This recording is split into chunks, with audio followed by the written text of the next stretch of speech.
Don't do it until like the very end. Good, how are you? Yeah, I saw you. It's so good. It's hard. That's what I said. I did.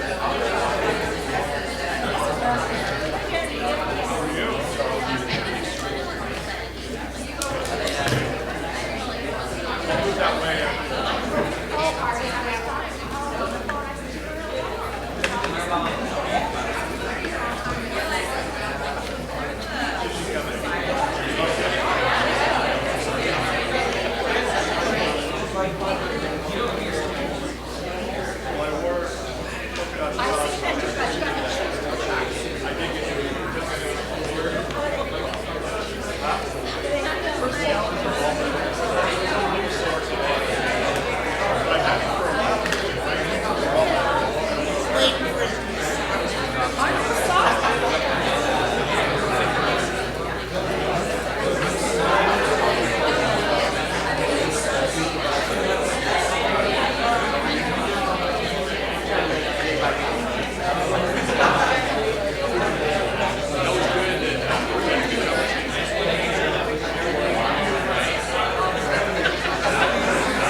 Thursday or something? I'm gonna try to. You can put me down. Are you gonna go?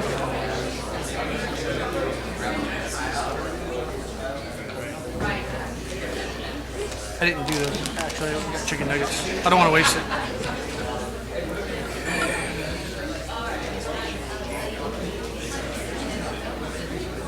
Kids. Oh, okay. The kids.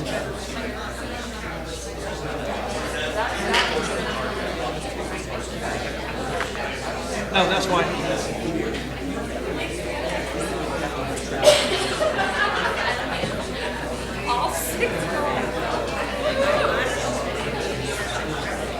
Yeah, put him down if he's feeling better.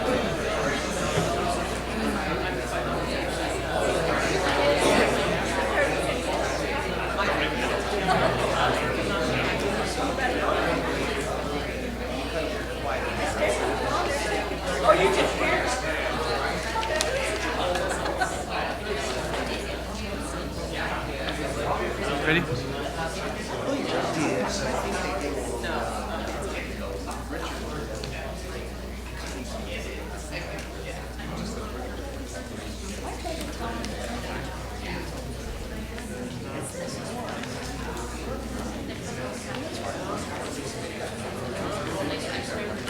We're gonna start. Hey, we're gonna start. Okay.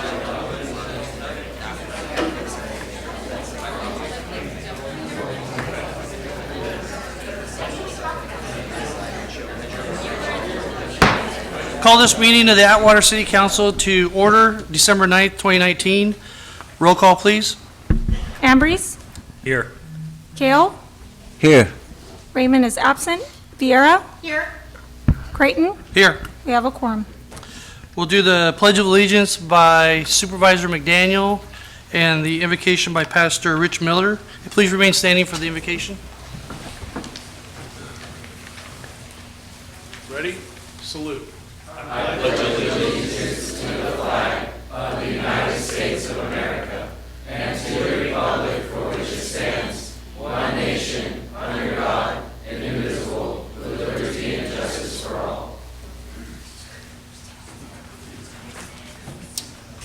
Let's pray.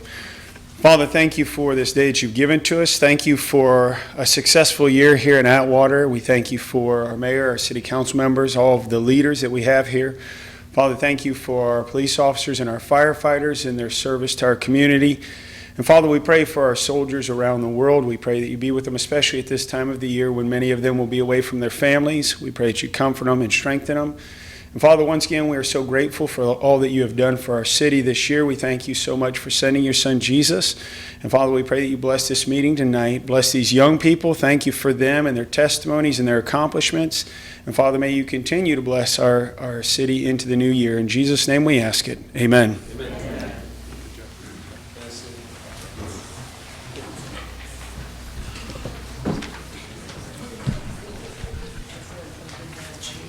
City Attorney, report out of closed session. Mayor, the council considered 2 items under closed session. However, no reportable action was taken. Approval of agenda as posted or amended. Excuse me, Mayor, I'd like to remove number 8 or continue number H. Okay. So that gives the vendor a chance to meet with the city manager. Any other items council want to pull? Yes, one moment, please.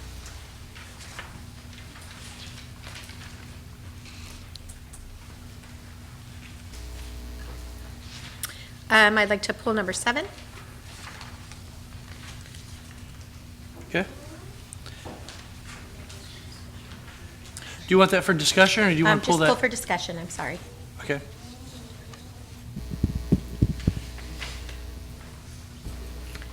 Also number 10 for discussion. That's it. Any other items? For a motion? I make a motion to approve the agenda as amended. Second. Pulling number 8 for future date, and then discussion 7 and 10 by Viera and second by Ambrose. Kale, Yes. Ambrose, Yes. Viera. Yes. Raymond is absent. Creighton. Yes. Motion passes. Okay, ceremonial matters. Buhack Colony High School Band, the band instructor, where you at? There you are. Meet me down here. Council, you want to join me down there? Chief, you have the mic?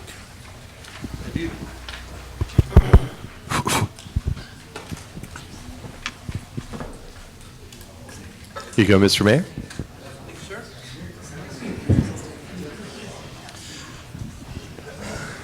So it's a special night for the Buhack Band. We invited them down here to City Council. Come on up here. Because Buhack Band is number one right now, pretty much at everything you guys do.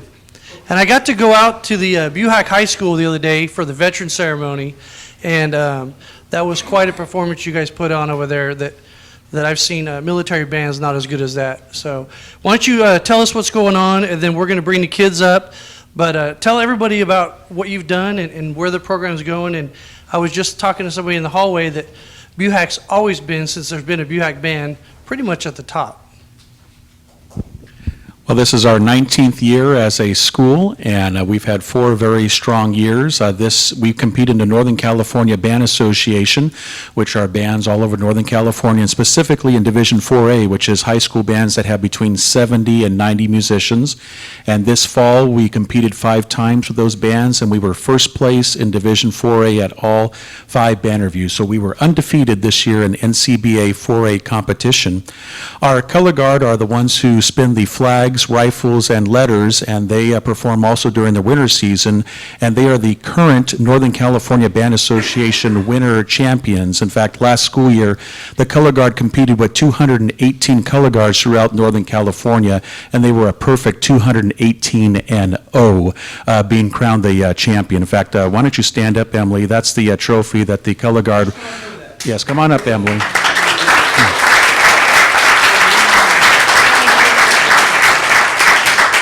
That's the picture of the color guard last April when they performed a very moving performance to the music of Schindler's List. And we also have a wonderful concert program that these kids are involved in. It's not just marching band at Buhack Colony. And the California Music Educator Association has a competition every spring where they give out an award for concert band: superior, excellent, good, fair, poor. And the highest award is unanimous superior, and that means all 4 judges scored us the highest score available. And the Thunder Band has earned the unanimous superior award 9 times in the last decade. And because of that, the California Music Educator Association has invited the Thunder Band once again to perform on the north steps of the state capitol. I think that was one of the photos on display there. Tuesday, March 24th is going to be in the morning. We will be on the north steps of the state capitol once again to perform for the CMEA. And this is actually the 4th time the Thunder Band has been invited and has performed at that event. So yes, I'm not going to tell you it's all been rosy for 19 straight years, but we have had 4 very strong years, and it has a lot to do with the hard efforts that all of these students do for the Thunder Band and also for the city of Atwater. Let's bring up these other trophies and talk about those real quick, too. Come on up, all the band members with the trophies. In fact, all the band members come on up. Make sure you face the audience, not us. The ones with the trophies, how can you guys go up on the dais behind here? So this group over here, you guys go up here. The other group come over here. All right. So you guys go all the way to the young lady with the brown jacket. Go up to the dais. Go all those guys. Then you guys go over here. So I don't have all of the trophies memorized, but I can once again tell you that the band was first place at all 5 band reviews.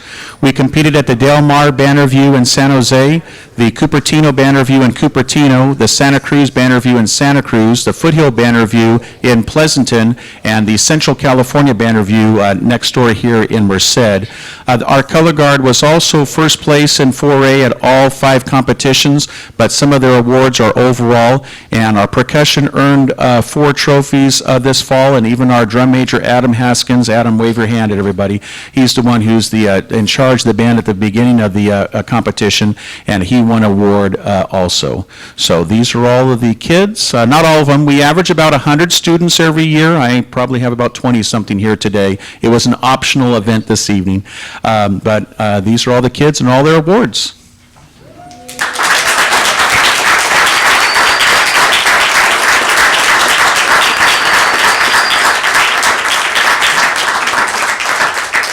So something you guys really need to understand that's special is back during the economic hard times, band actually could have been on the chopping blocks and other things. We in Atwater, between Buhack and Atwater, we have over a couple hundred students, correct? And this is important that the superintendent and the school board know how important this program is for our kids, because developmentally it helps them quite a bit, and then the camaraderie. These kids are going to remember these things and these trips and these events the rest of their lives, and it brings our whole community together, on both sides of the community. But especially what I like best about it is the level of learning that these guys take from these programs, because it's not easy. I've watched some of these programs and the music that they read and some of the stuff they're doing. Like I said earlier, there's some military bands that can't do what these guys are doing. So very technical and great job, and very, very, very good positive progress going on here in Atwater. And just keep winning. You guys are doing it. Just keep winning. So the parents right now, we're going to take a little break. You guys come up, take pictures with the kids. Just feel free to come up and get closer pictures, whatever you guys want to do. And we'll start the meeting in about another 5 or 6 minutes, but we're going to take a 5-minute break so you guys can get some pictures of the kids. Thank you. I also want to let the council say something real quick, too. I'm sorry. I got too caught up about you guys winning everything. So, Ms. Vieira? Congratulations, what an accomplishment. And I was in the, we were letter carriers, so it was a little bit different back in the olden days, my grandkid calls it. And we won a couple awards, and going to the band reviews, it's exciting, it's thrilling, and it was way back then, but I still remember the excitement of it all. So congratulations that you guys have got to experience that. It sounds like over and over again. Keep up the good work, be very proud of what you've done. Obviously, it's been noticed because you're here tonight, so on behalf of the Atwater City Council, we want to say that we're very proud of you, that you represent us, and congratulations.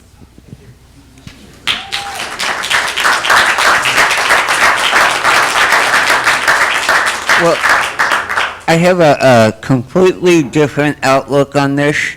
I was a drum major, assistant drum major in high school, a drum major in the Navy, and I was with also a drum major, the chief of police. And sorry, chief, we had the big stick. I used the small one. I know you had the big, and I love the big stick.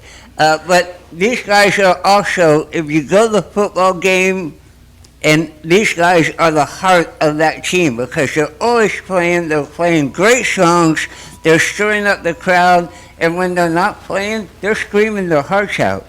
So congratulations to you guys. Is the big tall flute player here? I'm telling you, you gotta admire a man who's a big tall man playing flute, because it's not a great thing. And I wanted to tell him that one of my favorite musicians is Ian Anderson, and he always played the flute and always got the best music. So congratulations.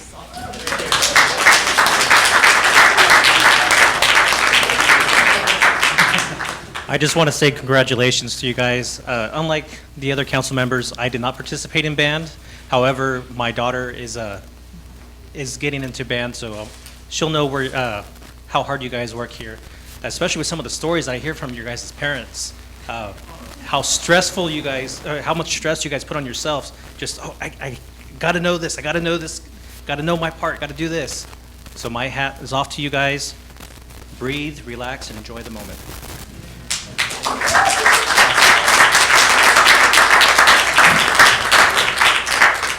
Thank you, our City Council. I want to let the instructor introduce these kids individually, because it's important. That's why we're here tonight, to recognize them, and I want every one of their names read.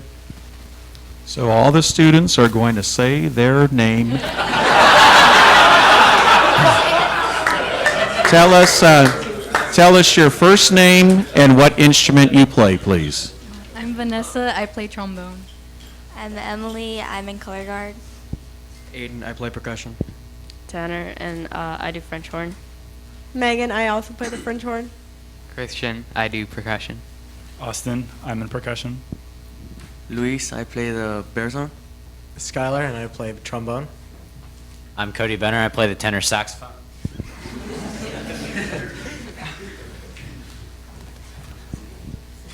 I'm Dominic. I play the trumpet. Timothy, I play the alto. Long Chang, I play the flute. I'm Adam. I play the trumpet. I'm Brandon. I also play the trumpet. I'm Dean, I play trumpet. I'm Andre. I'm in percussion. I'm Jericho. I play baritone. I'm Pauline. I play the alto sax. I'm Nathan, I play percussion.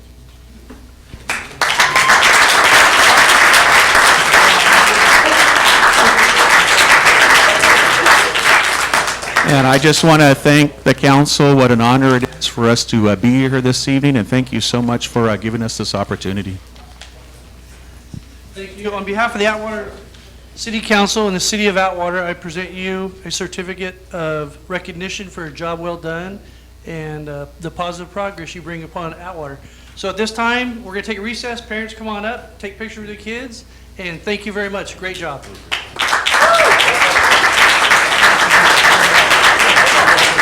Let's look at the camera. 1, 2, smile. 1, 2, smile. 1, 2, smile.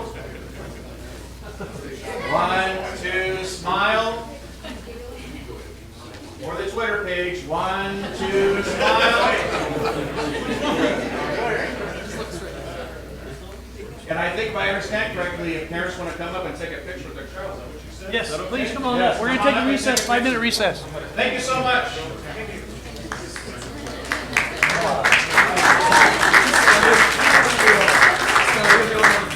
So you're Dominic. I'm Dominic. I play trumpet. You play the trumpet? I play trumpet. Go sit down. Let's go embarrass our children. That's what it's all about, right?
Go for it, guys.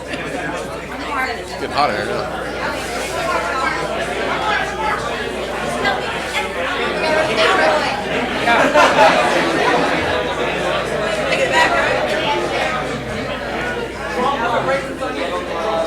Oh, okay.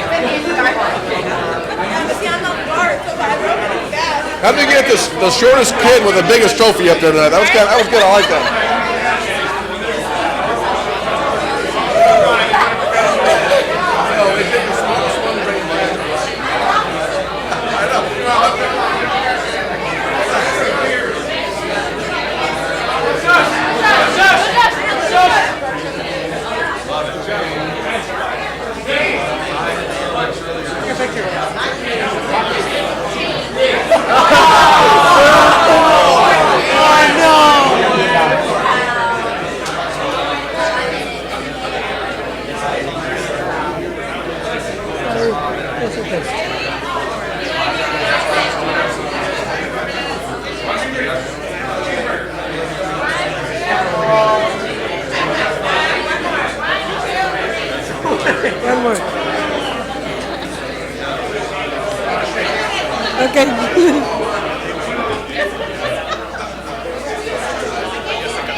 play fair. There you go, baby.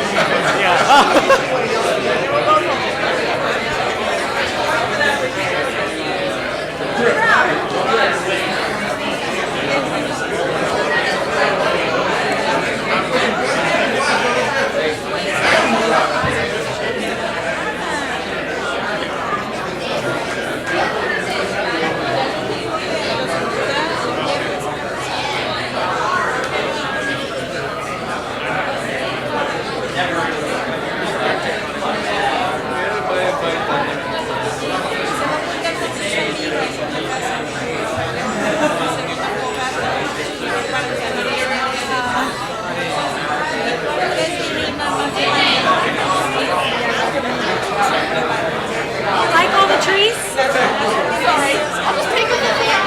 Yeah, right. I didn't know we were going to be busy Wednesday, but. Yeah, because they have this cow. Yeah, tomorrow I have to go to San Jose. Yeah.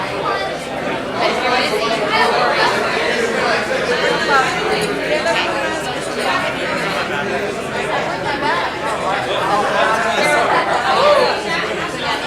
Anytime this week. I just have to go to San Jose tomorrow. But other than that, I'm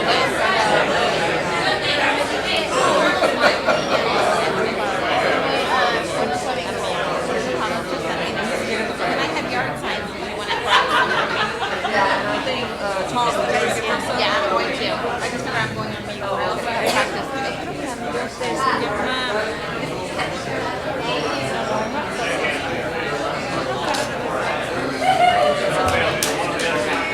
Yeah, yep.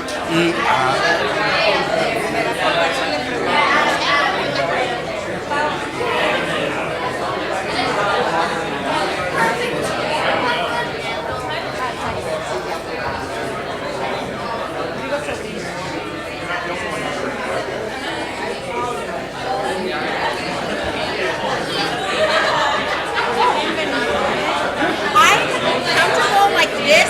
The minute we turn that heater on, I'm going to be tired. You need one of those little floor heaters for the meeting.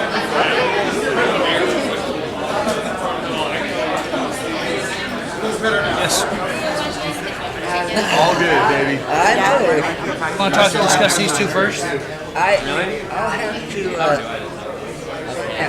Right, we're going to read this. in my, Actually, what I'm going to do is I'll just let you do this public hearing. I'll read it and I'll turn it over to you instead of Haddix. Oh, okay. and Rich, Yeah, about yay big. yeah, when I was in the Navy, we did That's good. Well, there's boot camp, and they made me the major. We did Portuguese. Should I just open it up with subsequent need items too? And they included it too. Yeah. The sheep come running, she the sheep come running. Oh my God! I didn't know you could do that.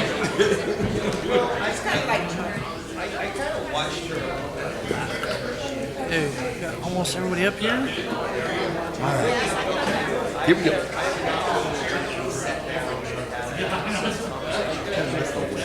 Are you ready? Ready? Call this meeting back to order. Consent calendar item number, okay. Yep, jumping ahead of you guys. Are there any subsequent need items on the council?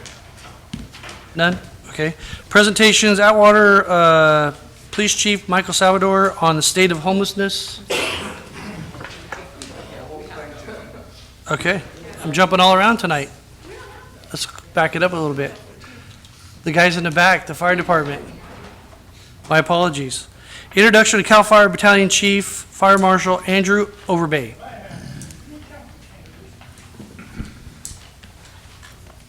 Good evening, Mayor, members of the City Council. Mr. Mayor, don't feel bad. I switch all over in staff meetings too. Right. And just adapt and overcome. Good evening. It's my honor and privilege to introduce our new fire marshal here in the city of Atwater, Andrew Overbay, a very familiar face to this city. Andrew worked a few years here, and as well as a lot of other different assignments within the unit. And he started a few weeks ago, and he's available and working very closely with Mark in the building department. The fire marshal's office actually has been relocated to work right side by side with building. So we're hoping to improve and continue the positive progress on getting new programs in here, as well as any inspections that are needed. And we just want to take a few minutes to introduce Andrew, and we're excited to be part of the team, especially for the city of Atwater. And we are working on a fundraiser to get him a badge. So if you're wondering, I saw that was missing. We're not a working trainee on it, tonight. but we'll get him a badge here real soon. And then I just want to give Andrew a second if you want to say anything. And thank you again. Thank you. Thank you, Chief. I appreciate it. As Chief had mentioned before, this is a new assignment for me, but it isn't a new to me to be here in the city of Atwater. I first promoted to a captain here as a permanent captain in the city of Atwater and spent 4 years here. Left for a little bit, but now I'm back as a battalion chief and really excited to be here. Thank you for having me back, and I'm excited to be here. Well, welcome aboard. We look forward to a lot of innovative things coming down the road. Like the chief was saying, you got a great group of guys in the back room over there tonight, and I want to thank you for the tri-tip dinner this weekend. You guys did an excellent job. The fire department and the police department did a fundraiser for the kids for toys for Christmas, and I've got nothing but compliments on the food. Great job. I see you guys have a potential restaurant in the future. We'll call it the Firehouse Restaurant here in Atwater, but you guys are some pretty good cooks. So thank you, and thanks for being part of that too. It's really important that you guys are active in our community. All right. Thank you. Thank you. Police Chief Michael Salvador, the homelessness in the city of Atwater. Where are we at? What are you doing? Okay. It's a hot topic here in the community of Atwater, Yes, and countywide, statewide, and nationally.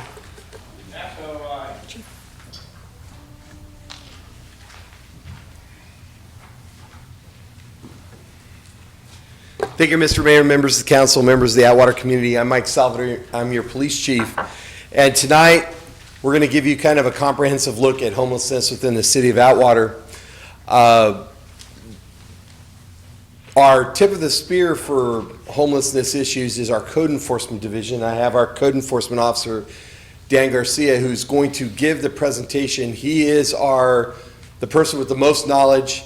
This is a issue that transcends the city of Atwater and the state of California and the United States. It's increasing nationwide, and all governmental agencies are struggling on what to do and how to make this happen and how to mitigate the impacts and the effects. So with that, we've put together a quick 12-slide presentation to kind of give you a look at the parcels that we're talking about, that we're working with property owners for, and some of our next steps. So Dan, if you come up and take over.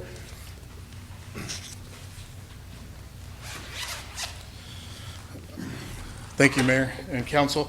This is a quick overview of the homelessness transient problem as I came to Atwater and found it, and the enforcement along the way.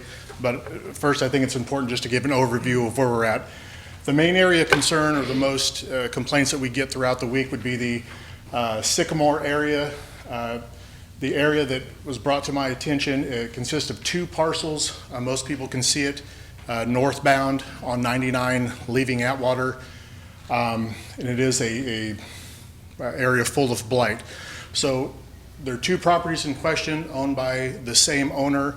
How it works in code enforcement, I think it's a good opportunity to educate everybody a little bit. Each individual parcel is an individual citation. It doesn't go by one property owner. So these 2 areas, the one consists of a parallel piece along Highway 99 and also a large pie-shaped piece just to the west of that. The homeless population varies throughout the week and sometimes throughout the day. Typically, there's about 11 encampments. Each encampment obviously has a large amount of debris and blight associated with that. In that area or citywide? In this area mostly. There are smaller camps in other areas of the city. The second biggest one I think would be the parcel behind Starbucks to the north.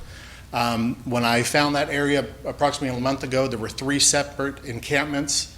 We're down to 1, and I do have a property manager that is working on that one, so I anticipate that one being eliminated shortly. The property manager was very sympathetic to getting it solved. So, so this is the one that I'm currently has most of our attention now. The enforcement began on the strip parcel on 725, and then on the second parcel on 1110. The difference between the 2 dates is I was in contact with the property owner on the strip at the time. He appeared and voiced his willingness to get it cleaned up. He did ask for time to secure various bids for the cleanup. He explained that it is a large monetary cost to him, and at the time that sounded reasonable. So I cited him on the strip and allowed him to get bids for the larger piece of property. And the property's been cited since. At the conclusion of our conversation or enforcement of that, he did sign trespassing letters, which on the face helped to remove the transients from the property. I was assisted by a couple members of the patrol in enforcing those trespassing letters. Part of the problem we run into is my power comes administratively via citation. When it transfers over to the trespassing, that now becomes a criminal matter where a patrol officer with peace officer powers would have to be engaged to affect that request by the property owner. So when we go out to the property, when we make contact with the transient population out there, they are given the ability to leave the property. You're on property. A trespassing notice has been signed, so please leave the property. The problem we run into is they leave the property.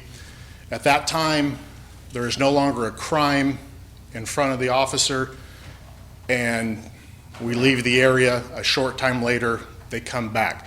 So there was an investment of about a week where we played the game of enforcing it, leaving the area. They would come back, coming back, nope, sorry, you guys have been told. They immediately pack up their stuff. I think a little bit has to do with they're educated to, if they just immediately leave the property and comply with that notice, police action may or may not be taken. So it's a little bit of an understanding of the game we play with them.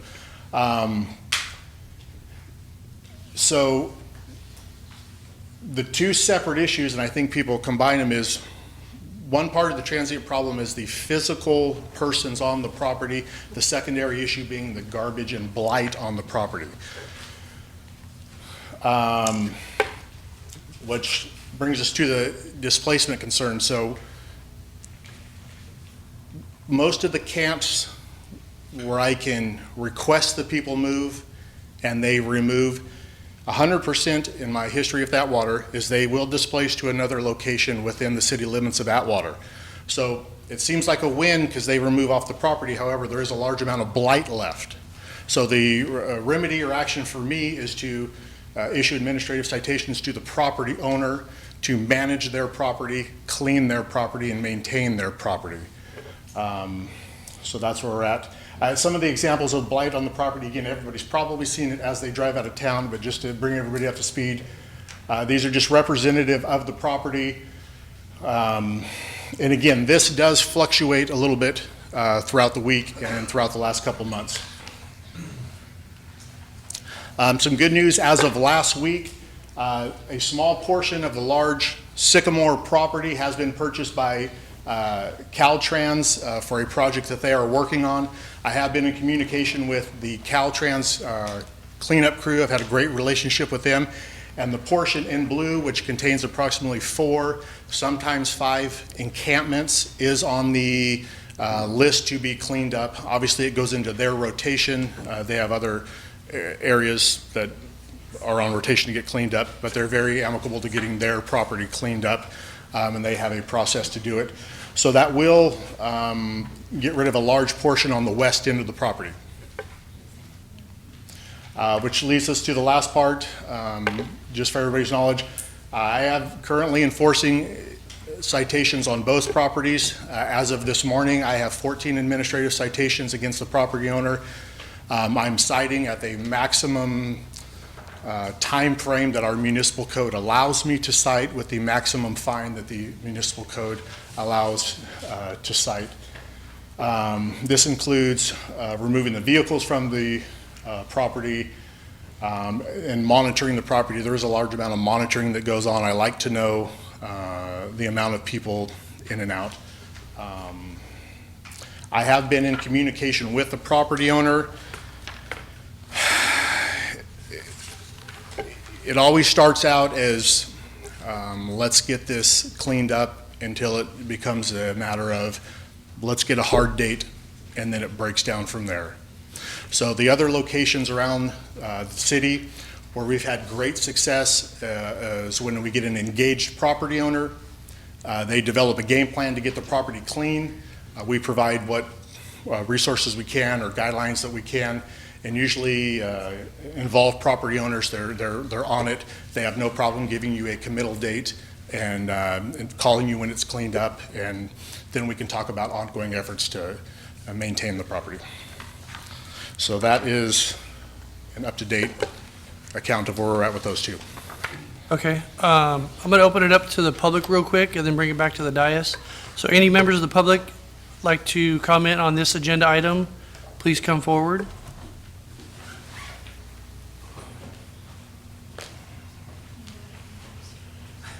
This is one of our cooperating property owners. Chief, how we doing? Good, buddy. Please state your name. Brad Kessler, 288 Business Parkway. A lot of you guys know that I did have another issue on a property that I was doing some cleanup for the actual property owner. We had 40 tons of trash on the actual site that we actually got rid of. They dug holes right next to the PG&E power poles, and it ended up posing more of an issue at that point. I was able to push some buttons with PG&E, and they were able to help a little bit as far as influencing things to happen faster. There's a lot of issues with this. It's touchy with everybody, but when it comes down to brass taxes, we don't need this in our town. We all know it. We all don't want to really do what needs to be done sometimes. In my case, I actually got to work with Daniel off the get-go. I've actually known him for years. I didn't know that he was in the position. All of a sudden, he called me out of the blue. So I want you guys to know he worked with me.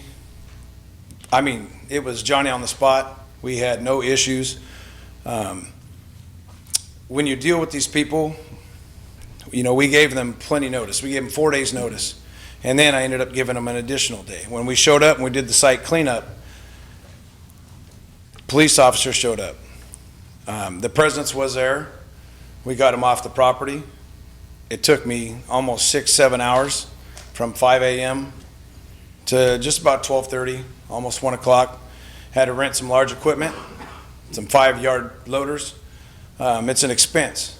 And my issue, obviously I don't own this property. I helped maintain it and, you know, keep the fields disc, keep trying to get the weeds down and such.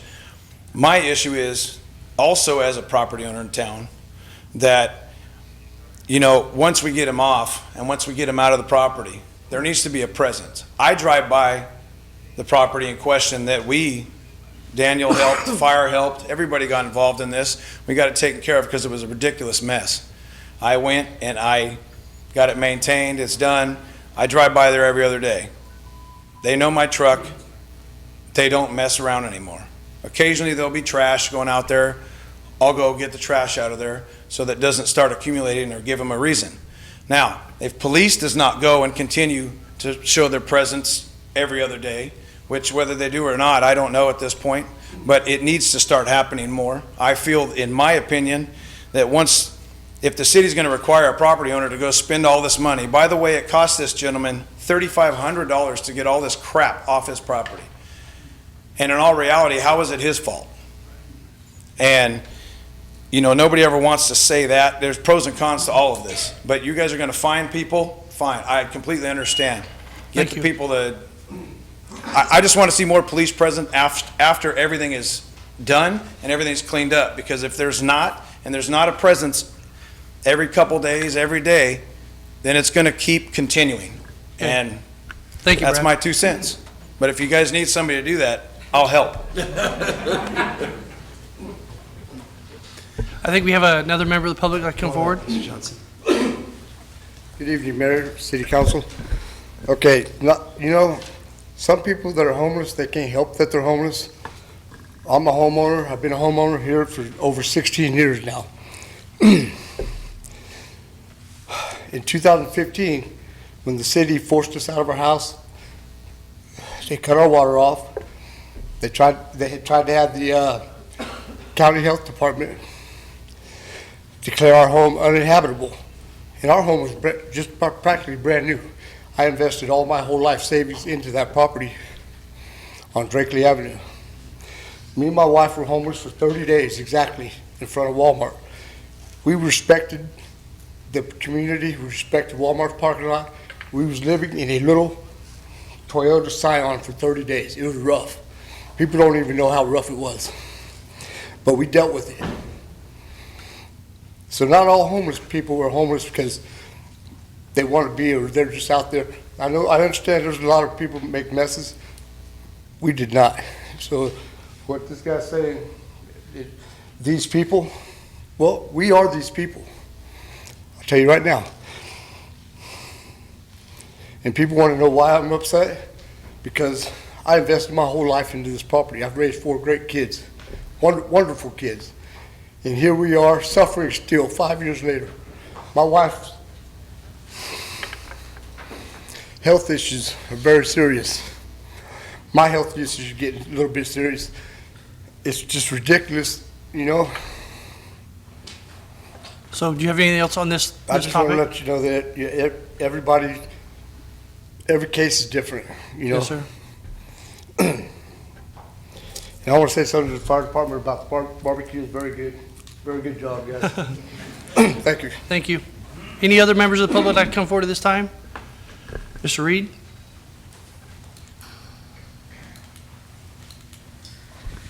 Adam Reed, 1520 Fruitland. I'm glad that you guys got Daniel Garcia here. He's a great code enforcement officer. I, much like Brad, I agree with pretty much everything that Brad said. But I've worked with Daniel on a property across from Walmart that's soon to be developed. And we had some homeless people show up and build a camp on it and stuff, and he was on top of it and got it taken care of, working with Lori and Chief Salvador and Daniel, got it taken care of. I'm a property owner in downtown Atwater, and my tenant, I'm on top of them. I don't allow them to put signs out that don't meet municipal code. I stay on top of it. And one of the things that we have a problem with is homeless people in the alley. They constantly dig through the dumpsters. I even got them a locking dumpster, and they cut the locks off of it, and they pull the trash out of it, and it's a mess. And we go down there every weekend and clean it up. And I would like to. What's the solution? If we knew, it would be easy. Solid, yeah. So what's the compromise? What can we figure out? But I agree with Brad. And I just want to say that the staff is doing a good job. Thank you. Thank you. Any other members of the public that come forward on this item? See none, I'll close the public comment on this item. Vieira? It's completely my opinion, but I think the compromise here is, or part of our solution is prior to engaging in a full-time code enforcement officer, we didn't have someone who had the knowledge. Until recently, I was not aware, even sitting in the position of city council, where the responsibility lied versus private property versus public property. I thought the cops could just go and take them and get them off the property, and it's a learning experience to realize it's just not that simple. I was also very surprised to find out, and I know that one of our citizens mentioned, their particular situation, how they did still respected our community, respected what the surroundings were, but driving by some of these camps, it is a hazardous waste of human feces and filth. And it is completely unsafe for people to be out there. There have been, in many of these camps, help offered, and a lot of the people say, no, thank you, I don't want a place to live. I like living free. But I don't get to live free, and you don't get to live free. You pay your taxes, I pay my taxes, you pay rent. We don't get to live for free. Nothing is free, other than really the air that we breathe. Nothing is free. And even if there were a place to go that was low cost or free, that does not give the excuse for a human being to surround themselves or our city in human feces and filth. And to bring these, to drive down there, this property owner who isn't here, I'm sure he was surprised to see what has happened. How big are your biggest dumpsters? It's going to take a lot of them. And can you imagine the people? Can you imagine the people that have to put their hands and clean that? No, they must have to have like biohazard suits to clean through that. There's needles, it's filthy. So just because you want to live for free doesn't mean you have to live in filth, and not for free on my land. I get up every day and go to work and pay for it, as do most people. So at least respect your surroundings. I don't think the community would be so outraged if it wasn't so much filth, and that's the worst part of it for me. I agree. That's my opinion. Any council members? I was the one that requested to put this on the agenda so we could talk about it. I want to make sure everybody's aware of where we're at. And I'll give you a quick snapshot of what we've been doing. We have been doing for the last year, myself, Adam Gray's office, Merced County, the Highway Patrol, Caltrans, the fire department. We've actively been working on this problem. The Veterans Association. So in Merced County, and I'm just going to speak on Atwater because this is our purview here, is that we have beds for all veterans. There should be no homeless veteran ever in Merced County, period. We have got that gap closed up. So if you know of anybody that's a veteran that's homeless or needs assistance, they're at the top of the list. Second to that, as women and children, there should be no reason they are in Atwater homeless. We have resources. The county has services. We have beds for those people. The issue we have is some people, like the previous speaker spoke about, people do, any of us could be on hard times and then be in that Walmart parking lot trying to live and get by, and it is not fun. It's a terrible situation to be in, and we need to respect that our fellow neighbors and other humans that could be your brothers, sisters, kids, whatever. But it's important that you guys also know is it will get a little derogatory about what we're talking about tonight, because there's that issue that Councilwoman Vieira brought up. But those that truly want help, we have resources and we have the ability to maintain those for them. It's a struggle sometimes because the homeless population ebbs and flows. I think we were down as low as 6. Mm-hmm. Now we're up in the, I want to say 20. Just under 20. So with that, things move pretty slow. Chief, things move pretty slow. Yes. It's not a problem that we're going to solve as the city of Atwater, but we're going to be able to take care of our city and our boundaries, work with our fellow agencies. We sat down with the county and the Caltrans. We're not playing the pushing game anymore. You know, there was a trick that we push them out into the county or push them over to Caltrans. It ain't our problem. Well, it's all our problem. We just had a young man, we think is possibly tried to take his own life on the tracks. He lost 3 limbs right here in Atwater. He stood in front of the train and he was on one of those camps. So it is a lot of stress on those people that are out there. So it's not a subject that we're taking lightly. There's a human factor to it. It's the state of California at the leadership level has failed us. This shouldn't have gotten this bad. It's so overwhelming that the other gentleman talked about, tonnage of trash, 80,000 pounds of trash. And that sounds like an unrealistic number, but I've been out there and I've seen it. We're talking hundreds and hundreds of tons of trash, feces, needles. Some of these guys are being beat up out there and taken advantage by the other homeless people. where is our state leaders on this problem? What are they doing to help this? Because those that don't want the help become a criminal element in our community, and that's what I hope tonight that we're going to start talking about and solving with the police department, that if you need help and you want assistance, there's no reason we can't get you what you need. But if you want to be in Atwater and be a vagrant and you want to live and cause trouble and trespass on other people's property, this police department is not going to put up with that anymore. We're going to start protecting ourselves. It's a military operation within our own community to protect ourselves. And what Councilwoman Vieira said, we're not all allowed to just go willy-nilly. We pay our taxes. We pay dearly to live here in California. And it's one of the worst, it's probably the worst state in the United States. But we're not gonna sit by and tolerate any more of this. And we've got code enforcement, we have a law enforcement agency, and we're gonna disrupt these guys that don't want to follow the law, that don't want help. And those that do want help, we've reached out to the religious communities. They're open arms. So the city of Atwater, we're doing everything in our legal powers, our humane powers, as a neighbor powers, that we're going actively out there. I've been out to almost every, I would say 99% of these camps and spoke with every one of these individuals. The vast majority want to just hang out, do drugs, and not be told what to do. Well, they don't get to do that anymore. The ones that need help, I'll drive them personally wherever they need to go.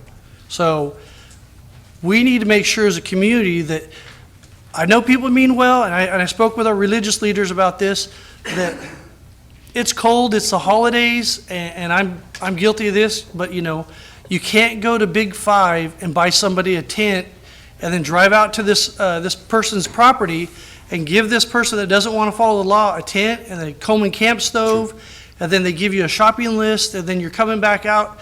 We have people enabling them, and I've spoke with some of the leaders in our religious community that have contacts with people that have been rehabilitated, and there's certain things you don't do to foster this.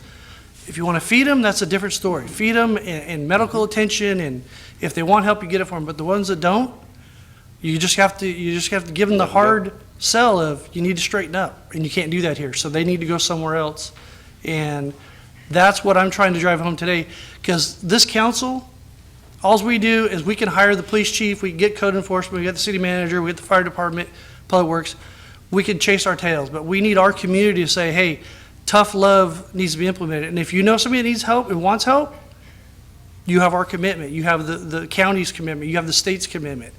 But we need to do tough love, and it is tough in the holidays because you talk to these people and they can be your relative. I mean, it's difficult, but it's important that we look at this as a law enforcement issue, because the ones that don't want help are who we ended up with right now. 99% of those people in those encampments, they don't want help. They just want to hang out and do what they want to do. And we saw that with the fire. Multiple fires behind Food for Less and one on Sycamore. The Sycamore fire was the largest one this fall, and I went out there personally and made arrangements to find shelter beds for anybody displaced by that fire, and I got 0 takers. And I went with the homeless advocate, and we went camp to camp to camp, no takers. And yes, Brad and his crew, yeoman's work on the SP side. If I had, and the other property owner that spoke, if we had more property owners like that, it would really, really help us out tremendously. And the Sycamore property, now that Caltrans owns a portion of it, we'll get pretty good traction. The rest of it, Jose and I and Daniel are going to be very, very busy over the next couple of weeks, really hammering the point home, your point, Mr. Mayor. And the what you're talking about right there about being busy, disrupting these guys, there's a few of them that if we put just a little bit more pressure on them, they'll take the help. They'll go get help. They're being allowed like little kids to do what they want, and when they realize they can't do that in Atwater anymore, when you and the patrolmen show up out there and they're not comfortable, if they move over there, you better know where they're moving to, so we catalog where they're at over there, and you pay a visit over there. Some are going to break and get help. That's what we want. And those that don't need to move on. Council, you have any other questions? So again, recapping our homeless deal, homeless problem, crisis, I call it a crisis. The city of Atwater, the police chief, city manager, myself, we've been meeting with Adam Gray, the county, Human Services, Caltrans, the Highway Patrol, the SP Railroad. We are actively, because you don't see us doing things on a daily basis because we don't talk about it, because ultimately, I don't think we as Atwater can solve this, but we can mitigate it within our city limits and do the best job we can. And that's the goal. That's the goal. And that's the goal, but we're asking for the public's help also. Don't enable those that want to be lawbreakers. You know, if you're going to feed them or something, that's totally humane. I get that. You know, we're not asking you to be mean or anything, but recognize that with a little bit of pressure, this is a good time. We might be able to get some of them some help and get them off the streets. So, and I look forward to a monthly update on the homeless problem, more details. We have some members of the public that are here today that I was contacted over 6 months ago, and we eradicated those camps there, and they're back in their neighborhoods again. So we need to, it's more than just 2 properties, it's all around the city. We need to make sure that we disrupt these guys that don't want to follow the law. And we need more calls for service too, because when they spring up, the quicker we can get to them, they don't become entrenched. And I think that's the campaign that I would like to see the city manager and yourself work on, that more public awareness on what we could do. You know, I was asked the question, well, where do I tell them to go? So the average person doesn't know. So we should have a piece of paper where you could go to get housing, where you can go to get medical care, mental health issues, whatever you need. We should have a cheat sheet. Every patrol car should have that. Every city employee should know. We should have it posted here at the counter on our website. We need to do our part and share that a little bit better, and then also include the community leaders that want to be part of this to solve it.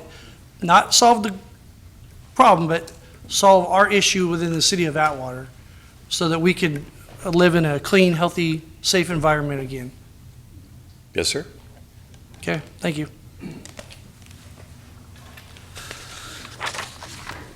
Consent calendar, item number 7. Chief. I just stay up here. Take both of them. Good evening, Mr. Mayor, members of the council. Mike Salvador, your police chief. Today I'm announcing a new program that will hopefully make it easier for our citizens to integrate with the police department and get probably our most traffic service that you can have with the police department.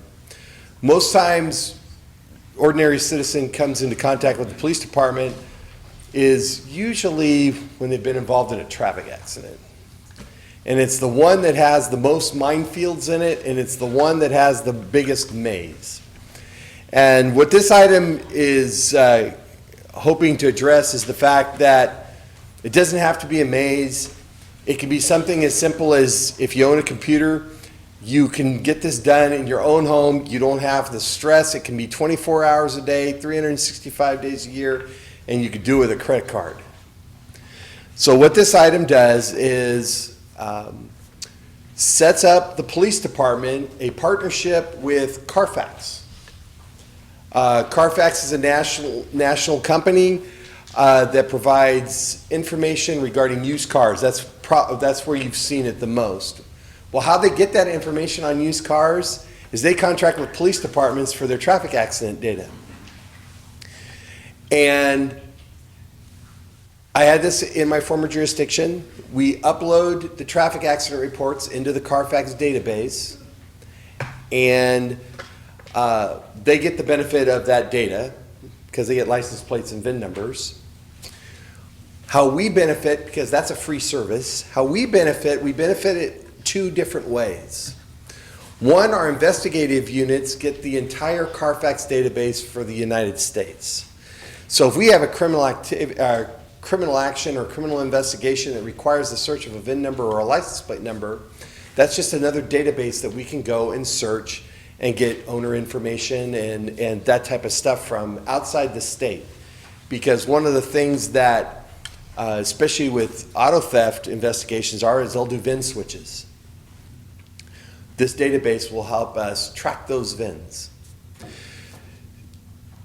It helps our community in this manner. Carfax will put up on their website a portal for you, Mr. Mayor, or you, Ms. Vieira, or you, Mr. Kale, or anybody in this room, that if they have a traffic accident in the city of Atwater, they can, from the comfort of their living room, place the case number and their name, make a request for a copy of the report. They get a copy of the report based on their request. They pay the $25 fee using a credit card, and they never leave their house. They can print that report. It is their report. We would have released it to them here at the front counter, but it allows you to do it 24/7, 365. Doesn't matter if we're open, closed. Once the report is uploaded, they can get to it. It saves a humongous amount of time. We average a traffic accident a day in this city. And it also allows us financial tracking with the number of reports purchased, because if you use your credit card on the Carfax site to buy your report, we get an automatic transfer to our finance department. So for us, it's a time-saving, labor-saving, more customer-friendly. It's a great service. I got rave reviews of it with my former jurisdiction. Cut lobby traffic down at the police department. It's our first, at the police department's effort to go into e-commerce. Very solid, secure platform. We'll put a link to our website so people can go directly to our website, click a tab. It takes you directly to the Atwater Carfax portal. And I'll take any questions. Councilwoman Vieira? What is the cost for this, of this item? Zero. It's a free service that Carfax provides police departments. They really want that VIN number, and they really want that license plate number. So, Council, you have any they questions? do it for free. No? Okay, we're going to move on to the item 10 that we pulled before I approve the agenda. What? Yeah, that was separate, so we, Okay. I request approval. Okay. Vieira? No, I just wanted to confirm that there was no cost and explain how it worked and what the benefits were to the city. Okay, so I'm looking for direction from council. I'll make a motion that we approve the Carfax police program and with the terms and conditions. I'll second. By Kale, second by Vieira. Ambrose? Yes. Kale? Yes. Vieira? Yes. Creighton? Yes. Motion passes. Item 10, approving agreement for special services with the Merced County Animal Shelter Operations Police Chief Salvador. Thank you, sir. This item is a item requesting us to renew our contract with the County of Merced for animal control or animal shelter services. The police department is the animal control authority for the city of Atwater, but it does not run a shelter. It has contracted with the County of Merced for shelter services. So our animal control officer takes our animals out to the shelter. The shelter's out at the Castle facility. Doing the financial analysis for this particular item to recommend approval, I looked at the last 3 years of costs for the city of Atwater that we paid County Merced for animal shelter services. In fiscal year 17, the city spent little less than $66,000. In fiscal year 18, just under $90,000. And in fiscal year 19, just a little over $63,000. A total of $218,000. It averages about $73,000 a year. You can't run an animal shelter for $73,000 a year. This is definitely a cost-effective contract for the city.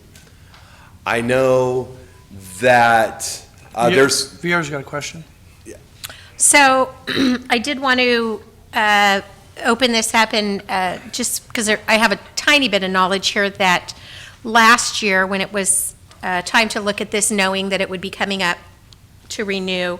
I did meet with some of the directors and went to the animal shelter and kind of went over everything. One thing I think it's important that everybody knows, that the fees that are charged to us are consistent with everyone who contracts. They're not negotiated. This is not a negotiable contract. We either pay for it or run our own animal shelter, which we can't afford. So we can't go back to the county and say, well, instead of 75, we want to pay 60. Then they would have to negotiate with everyone. So it's a non-negotiable contract as far as per animal fee. I was extremely impressed when I went there for what we get for our money, especially because I'm an animal person, and whether or not they have to be euthanized or they are found in an adoptive home, I think that the animals are treated very good, very humanely. There's blankets and food and beds and people there that are hugging, and they really do a good job there. I found that the staff was very concerned and very caring. So just kind of wanted to put my 2 cents in and bring this for someone who's not familiar with this. You look at a line item and say $63,000, $90,000. Oh my gosh, what's the city spending? $100,000 a year for a dog pound, and that's what it cost. Every time you take an animal out there and you say, my name's Cindy, I live on Sextant Drive, I'm taking this cat in, the city pays for that service. Yes. It's $75 per animal, or it is not negotiable. So Yes. just so everybody's aware, that's why it costs what it costs. We have to pay what everybody else pays. Just to give you some perspective, I had animal control in my former jurisdiction. I had a single animal control officer, and my budget for all of animal control, the city was half the size of Atwater, and I was running just under $200,000 a year. But we need to also realize too, the county went out and built that facility Yes. because the city of Atwater committed to partner with them the city of Atwater never had any intentions to build its own animal shelter or get into that business. That's why we have it right in our backyard. That's why they're running that. And we do a little bit more aggressive here in Atwater with animal control, and that's what keeps our costs down, because as the chief just said, some jurisdictions it's $250,000. But if our animal control is on top of it, that you get that stray cat before it has a litter of 8, 9 kittens, or the dog that has this or that, you have to be aggressive on it. And we've had the question about licensing, and we want to see more animal control, more active, but we're doing a good job. The county's doing a great job. I've adopted all of our pets through there. It is a great facility. The staff out there has treated us well. But to keep those costs down, we have to be aggressive with our law enforcement, with animal control, and also educating that spay and neuter those animals, because when you do adopt, they come that way already. You get that service taken care of as part of the fee of the adoption. So, yes, and the numbers really do speak for themselves, right?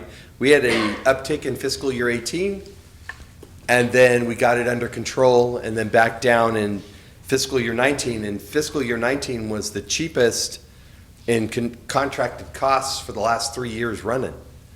So we don't want to be in the animal shelter business. We don't. Chief, I agree with you. We don't want to be in the animal shelter business. And like all the other mayor and the council members were saying, that it's a great facility out there. My buddy Scar, he came from there, and we call him Scar because that's what happened to his face. He got scarred up in a fight. The question I have with our animal control employee, yeah. Do they have a chip reader in their vehicle? Would that be a way to control some of the cost if they have a chip reader and they say it belongs to this individual at this house? Yes. So you're saying if the officer in the animal control truck had a chip reader for the animals, they could just take it right back to there instead of charging us the $75. Exactly. And those are all part of some of the things that I'm trying to put together as far as our budget goes. Okay. Next year, with the help of the finance director and the city manager, I want to separate animal control out of the police department's budget, so it's its own budget, so you guys can see stuff like that. Some of the equipment that we have we're working on. We need some upgrades. Okay, but, so we don't have that right now, because now, if my neighbor goes, what do I do with this dog? I said, how good of a relationship do you have with your vet? Because your vet will go Your in vet's there got chip readers. and they'll read it, but they'll charge you $20 to read that pet. And one of my goals is also to have those type of chip Well, I think radios. what Councilman Kale's saying is that we need to find out what a chip reader costs. Well, If it's $150, that's 2 animals we don't send out there. Yeah. No, we'll get it. Okay, good, thank you. Okay, any other No, that's all. comments of the Thank you, council? Chief. Okay, looking for direction on this one? I make a motion to approve it as recommended by staff. Second. Motion by Vieira, second by Ambrose. Kale, Yes. Ambrose, Yes. Viera, Yes. Creighton, Yes. motion passes. Consent calendar.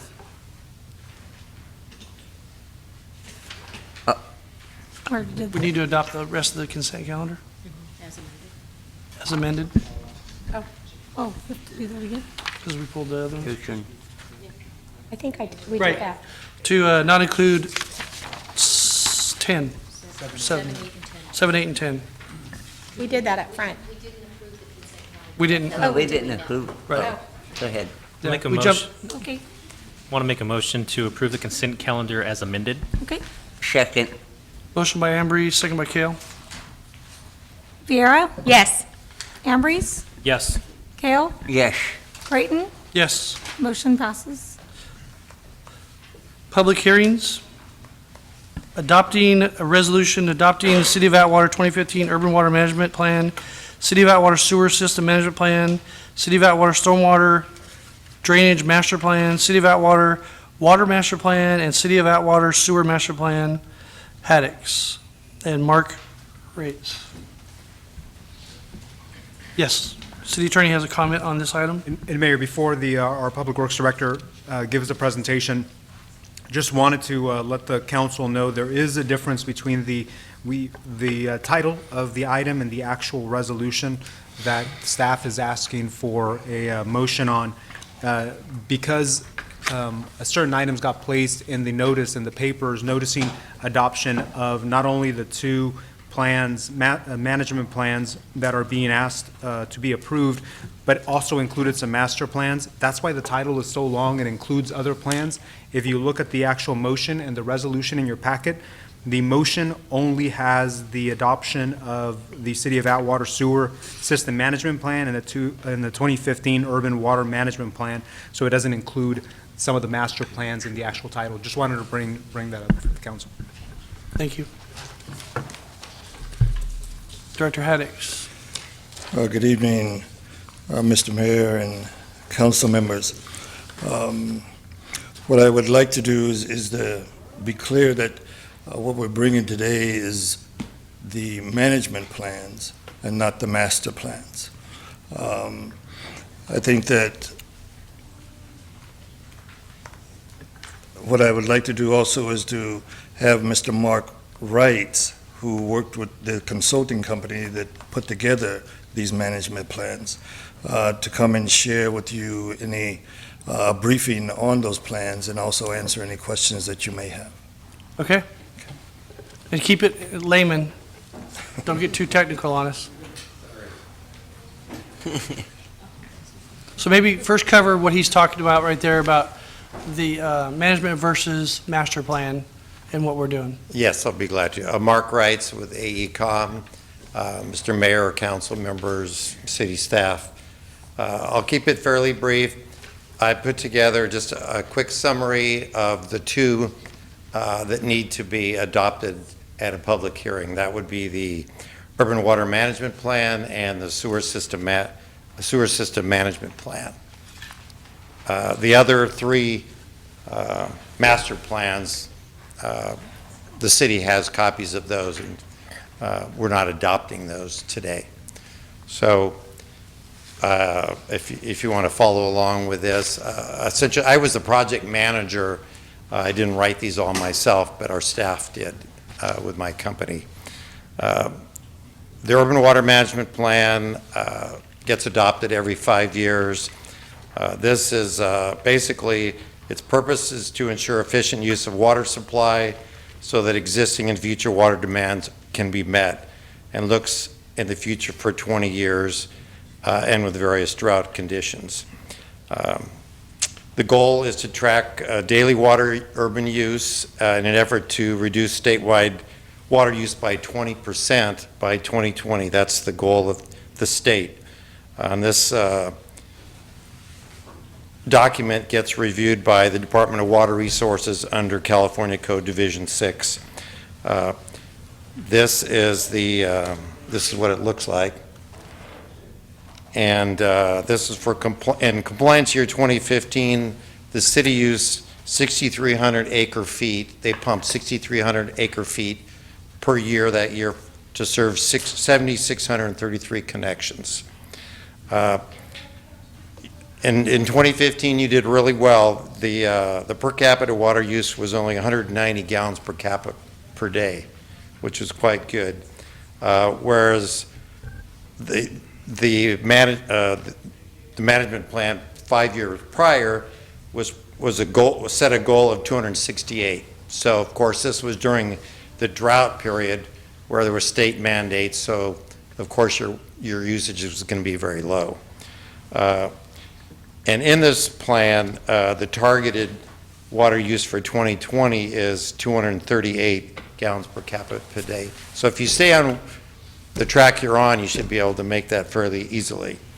Currently, the water production is enough to meet current and future water demands for Atwater. You do have, unfortunately, a contaminant in most of the wells, TCP, which I'm sure you're aware of, and then that's going to require treatment, wellhead treatment. And we're aware you're dealing with that.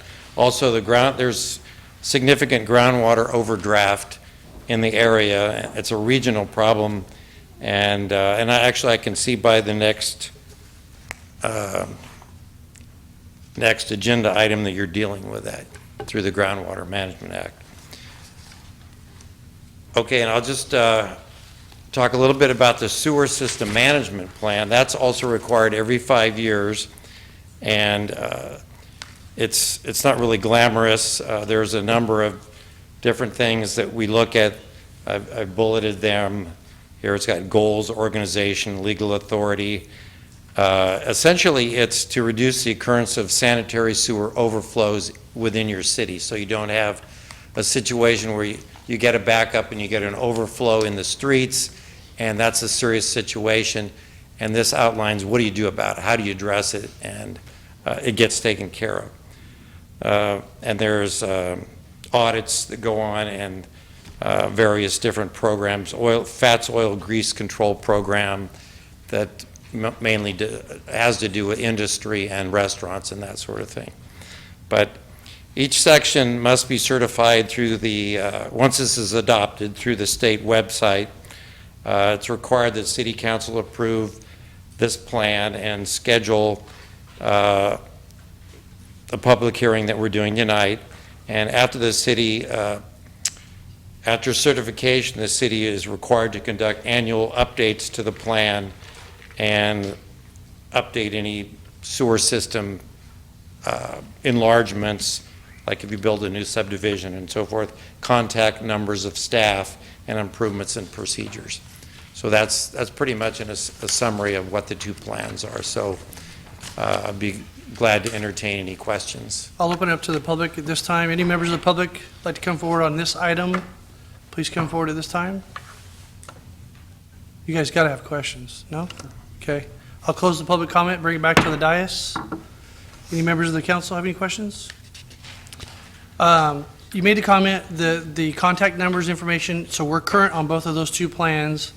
So we have all the reporting requirements in there, the procedures for sanitary sewer overflow, and then also the conservation items that we're working on with the water, all up to date. Right, that's all up to date now, so it's Good just job. a matter of adopting that tonight and sending it to the state.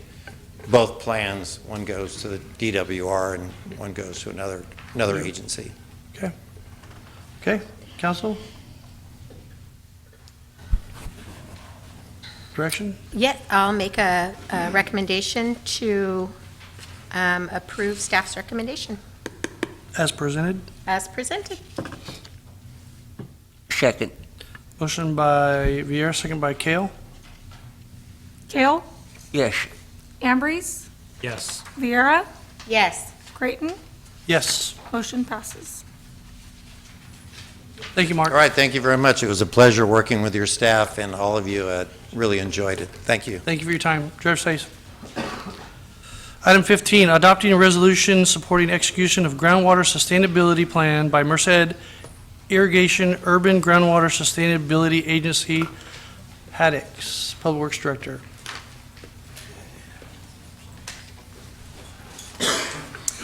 Good evening again, Mr. Mayor and council members. With this, this particular one, excuse me. Excuse me. I'll give a little background on it. The Groundwater Sustainability Plan, which is the GSP, for Merced's groundwater subbasin to support Groundwater Sustainability Agency, the GSA. There's a lot of acronyms in here. Adoption hearing, the development of the implementation of the GSP is the core requirement of California's Sustainable Groundwater Management Act. So with that, the SGMA, which is the Sustainable Groundwater Management Act, requires the GSP to adopt for high priority, critically overdraft groundwater basins in California, including the Merced Subbasin, in January 31st, 2020. The plan must detail new basins will become sustainable over a 20 years time frame and must be submitted to the California Department of Water Resources, the DWR, for approval. In accordance with the SGMA, water management and land management agencies in the Merced Subbasin form 3 GSAs. Merced's Irrigation Urban Groundwater Sustainability Agency, Merced's Subbasin Groundwater Sustainability Agency, and Turner Island Water District Groundwater Sustainability Agency. So with that, I've asked staff to be prepared to brief on this, to be able to give you more details if you need it, and to answer any questions. So Justin Vincent would be able to do that. Okay, I'll open it up to the public at this time. Any members of the public that like to come forward to speak on this item, please come forward. Seeing none, we'll close the public comment, bring it back to the dais. Council, you have any questions? So, Justin, if you don't mind coming up real quick. These are real big topics that we're talking about here today, tonight. It's going to be our future of growth. It's going to be a lot of things in our area. The water wars have begun, and we're in the throes of it here. There's, over the last 50 years, there's been a lot of plays of exchanging groundwater from the Central Valley and selling it down to LA and San Diego area. So we need to be on our top game here, because they're including stormwater runoff now and other things that we never really had to account for and we took for granted. Now they're saying that if you don't capture it, it becomes somebody else's and they get to sell that down the road. So we're going to be doing some infrastructure improvements as this city moves forward with our storm ponds. You see there are pits around town, these holes they just dug in our city where stormwater goes to, and it's a maintenance issue and other things. Turlock, 30 years ago, to their credit, said no more pits in their community, so they made them a little bit bigger, and they gave the developers credit for park space and stormwater capacity. And then Livingston, actually, we copied that when I was over in Livingston, that they removed these pits and they made play areas out of them, parks, usable park space, gave developers credit for that, and also to recharge their ground basin. So we're going to be moving in that direction. As we work with MID and Merced County, there's some tricky things that we're doing so that we don't lose our credits. We need to retain the water we have and keep that credit for our city, because as we grow, we're limited to a certain amount. And as we do take every acre of ag ground we take off, we use far less per acre than ag use would. But that doesn't mean that we get to use it and waste it. That means if we're good stewards now, we'll be able to continue to grow. Some communities that aren't so good at it, they're going to run into a roadblock and not be able to build out. So can you talk about that a little bit? Yeah, that's correct, Mayor. So the biggest thing that's going to affect Atwater from this GSP, and it's not going to affect it now, because like you said, we have not come to terms on an agreement, is water allotment and water credits. Water allotment is the biggest issue, and that is because we are in disagreement about the rangelands, which is lands that have never been irrigated before. And one GSA is saying they want full allotment for that land, and the other GSA saying no, there's been no historical use from that land, so why would they get full allotment? Because it basically, that GSA can take that allotment from those parcels and use it for their own farms. And then water credits, the city of Atwater is going to have to figure out ways to get water credits, whether that's recharge basins, whether that's figuring out ways to put blending water. It's going to be a task, but the city can get there. But it is going to be a task that's difficult to do, because recharge basin, you're going to need about 18 acres for a good recharge basin. Right, the county's doing one in El Nido. I think it's a 20-acre basin over there with the city of Merced. The city's doesn't have a bunch of 18-acre parcels that have We don't good have any. soil, unfortunately. Not yet, but as we So- develop and we do smart development, smart growth, we could fold things into it because there's credits when developers build, and we're going to continue to build. We're not fast-track building right now. We're kind of a little bit behind the other communities around us, but we're going to be far better positioned as we do start to develop, especially the Dole area and the Ferrari Ranch area. As we get the new AME Expressway across Santa Fe, that'll probably be the quickest development growth area. There'll be some opportunities over there with potentially the developers, school districts, as we build in that area to do recharge basin Yeah, we might projects. mandate it. If Right. they want to build there, you're going to have to put a recharge Right. basin in. So we're going to be looking at some tough choices, council, in the very near future, but And this GSP will also give opportunities for grants down the road for projects. if we're prepared, which we're doing tonight, Correct. is what he's saying is that if we don't do our due diligence, when you apply for that grant, you didn't do anything, you're not getting anything. But if Correct. we execute today and we continue to execute ahead with our consultants, and we look over the dash instead of what keeps hitting us in the windshield, we're going to be in a good position, and I think Atwater's going to succeed long into the future. So I think that's what we had on that agenda item. So, council? Direction?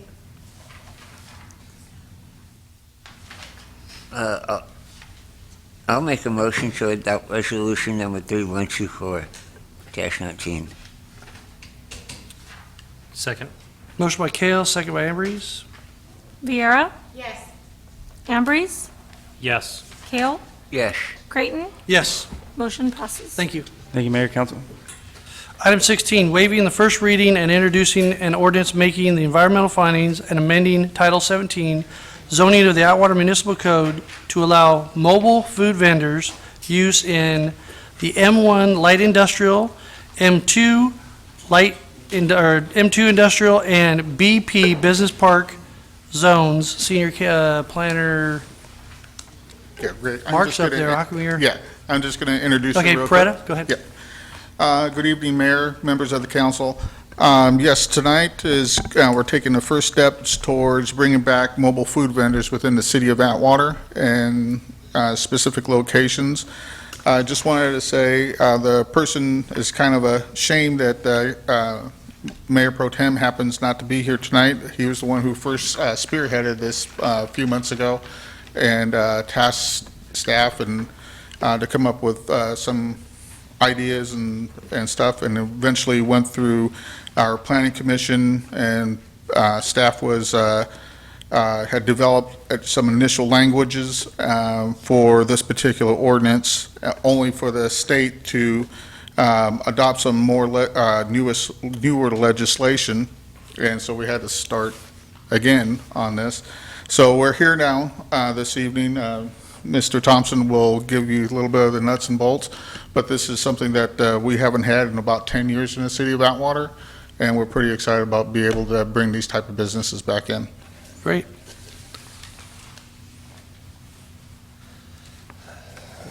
Good evening, Mr. Mayor and City Council members. As Mark introduced, this is something that staff's been working on for a while. We're very happy with the results.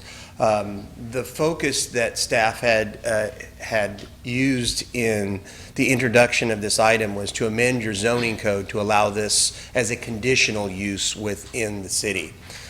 We had to be very cautious, as Mark indicated, about the language we used, because we know we have upcoming Senate bill legislation that we're going to have to comply with, which deals with a different type of food vendor.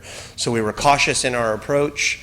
We were relatively open to be able to utilize conditional use permits in areas and zones within the city that we thought it was most appropriate. Areas that would not contend or compete with our brick and mortar restaurants, and that gave opportunities to bring different food choices to the workers, thus cutting down on some of our transportation trips. There within your packet was a draft or a template of a conditional use permit. That is only a template only, as the conditions are imposed on each applicant that be reviewed on a case-by-case basis. So that was only done as your benefit. Staff was asked to produce that. This is a relatively straightforward approach. It was done under the guidance of the city manager and general services manager and our legal counsel. And I'm available to answer any questions. Okay, we'll open up to the public at this time. Any members of the public come forward, please? State your name for the record. Hi, Jessica Reed. I'm also a Atwater Elementary School Board Area 5 member. Good evening, Mayor and City Council members. I would like to begin by stating that I am in support of the city allowing food trucks to operate in the city. As a stakeholder in the community, the school district would appreciate the city taking into consideration the impact that mobile food vending has on our schools. Schools have been tasked with implementing healthy food programs. Predatory mobile food vendors impact our ability to encourage students to eat healthy when they are set up outside of school sites at dismissal on a daily basis. I understand that the item before you tonight is only to allow them in specific zoning districts that will not impact our schools. But moving forward, if the ordinances are updated and mobile food vending is allowed in other zoning districts, we would appreciate the city's consideration of buffers around our schools. Thank you. Thank you. Any other members of the public? It's one per household. Adam Reed, 1520 Fruitland. I support this too. It's a great thing. Food trucks aren't what they used to be anymore. I mean, they're very mainstream now. Lots of higher-end culinary options. So I'm glad to see moving forward with this. I'm glad Brian's been pushing this thing through, and staff. I wish he was here tonight. I know. Yeah, it's too bad. But happy birthday to his son, though. I think it's his son's birthday. Maybe they're eating in a food truck tonight. But yeah, one thing that I would echo Jessica's sentiment that hopefully we can do something later. Obviously, tonight this doesn't, really pertain to it. But since we're talking about mobile food vending, we'd like to be in your guys' mind that to keep the schools in your mind that to help them out. I drive by Mitchell School in the afternoon, and right whenever those kids are about to get out of school, you got ice cream trucks rolling up, you got carts rolling up, you've got they line, there's vendors that just pull up out there, and one, they're taking valuable parking for people that are trying to pick up their kids, and then two, they aren't selling the most healthy of options of food, and it kind of counteracts what the school's trying to do. So in the future, maybe if the program is ever expanded, that can be taken into consideration. Thank you. Thank you.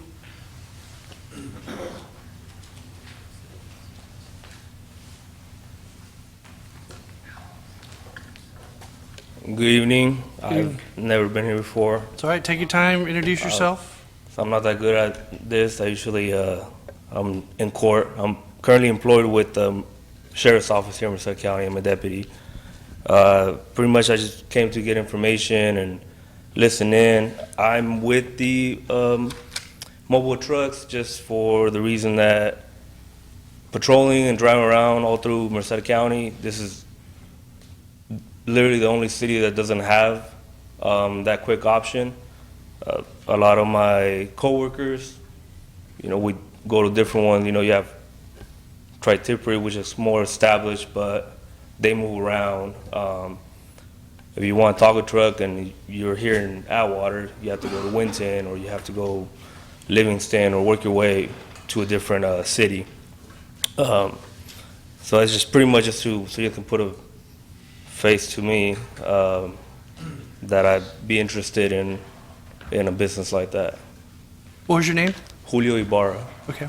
No, that's great, and we welcome you to join Atwater. Yeah, my wife and I just moved over here about a year and a half ago. We don't plan on moving out, so. I like lobster rolls, so. Thank you. Any other members of the public? Good evening, Mr. Mayor, council members, community members, and guests. Gabe Santos, 3391 Shoreline Drive. Quick question regarding the food trucks and vendors. What's the permit fees and Great the question. duration of those? And are we, going to recoup any of those costs regarding those permits and things like that? Because it does impact, and I couldn't agree more with the other community members. I live by Peggy Heller School. The last thing I want is a bunch of food trucks lined up on a street that's already congested. So if I can please get that question answered, I'd appreciate it. Okay, thank you. Any other members of the public?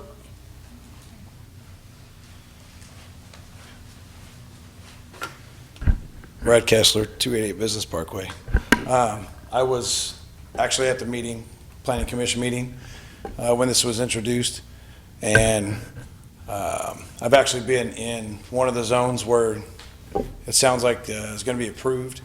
And I've been there for about 13 years now, not only with my business, but there's a bunch in the area. And typically, when people have hour lunches or half-hour lunches, it's just crazy traffic, as you guys know, trying to get across Giannini, back over to Schaefer, and across over in that area. So I would have appreciated this a long time ago, being a fellow eater in the town. But I think it's a great idea. I think it's also good that you're also enticing business to come back into town. Typically all the food trucks nowadays, like Adam was saying, they're a lot more high-tech, a lot more mainstream. I think it's a good idea to get it in town. I think it's going to stimulate a lot of business and a lot of interaction between people, and hopefully can get some more money, flowing through the town. I think it's a good idea. Thank you. Any other members of the public like to come forward at this time? Seeing none, we'll close the public comment on this. Greg, can you come up and address some of those comments? That's a great question that was asked. With regard to the fee structure and the process for conditional use What would permit? it take for people that are interested in doing this?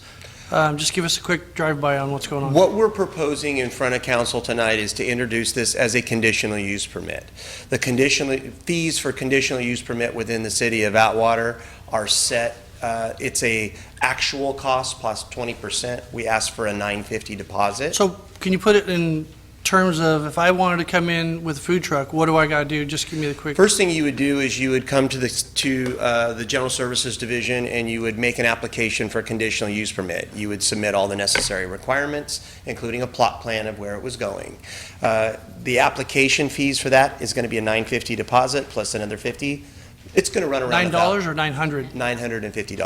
Okay. So, which is, by the way, what part of the homework that staff You said was. deposit. Deposit. It's actual cost plus 20% is the actual fee, the way it's adopted in our miscellaneous fee schedule. Processing a conditional use permit, I can tell you from the experiencing of processing many of them through and tracking the hours, they're pretty close to right on. Which puts us right on par with what the county of Merced is charging for the same type of administrative permit. They're actually a few dollars more expensive than the city of Atwater. The previous fee for the county of Merced was around $1,250. So the question was also asked about recouping our costs. We're not going to be doing the health visits. The Merced County will still issue those permits and still be the purveyor over that. So In consideration of this operation of this type of permit within the city of Atwater, they would be required to get a conditional use permit. They would be required to have a business license to operate here. The other permits that we would require as a condition of our conditional use permit would involve their operational permits and clearances through the County Office of Environmental Health, which currently runs food service. Okay, council, do you have any questions? I do want to thank Councilman Raymond. I wish he was here tonight. He's actually homesick. He's worked on this for numerous years, not just a few months ago, and the speed of government sometimes is pretty slow, but as staff said, they were working on it, and then the state changed the goalposts and the rules.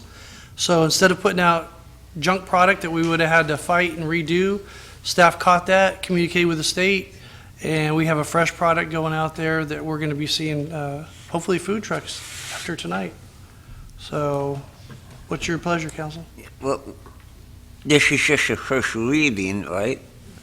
Wait the first reading, so we have to bring back the second reading? 30 days. And then February 1, maybe food trucks? That's a good question. Could somebody come in now, start the process, application process, so when the hearing's over, as Kale's saying, maybe within that first week? How does that work? So we don't have people 6 months out from now. After the first reading and after the direction of the council, typically what staff does is we take direction from both Mark and Lori on their comfort level moving forward with the application process. Any application that is processed has to be in consideration of both the second reading and the 30-day appeal period. Okay. Okay. That's a great question. Okay. Then I make a motion that we go ahead and make this ordinance, approve the ordinance. Since I can't read it in front of me. Oh, move to waive the first reading and introduce ordinance CS 1026.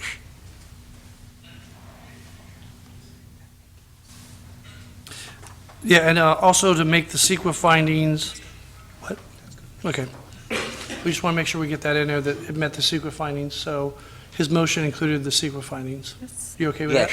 Yes, I'm very much okay with that. Okay, I'll second that. Motion by Kale, second by Creighton. Kale? Yes. Viera? Yes. Ambrose? Of course, it's a yes.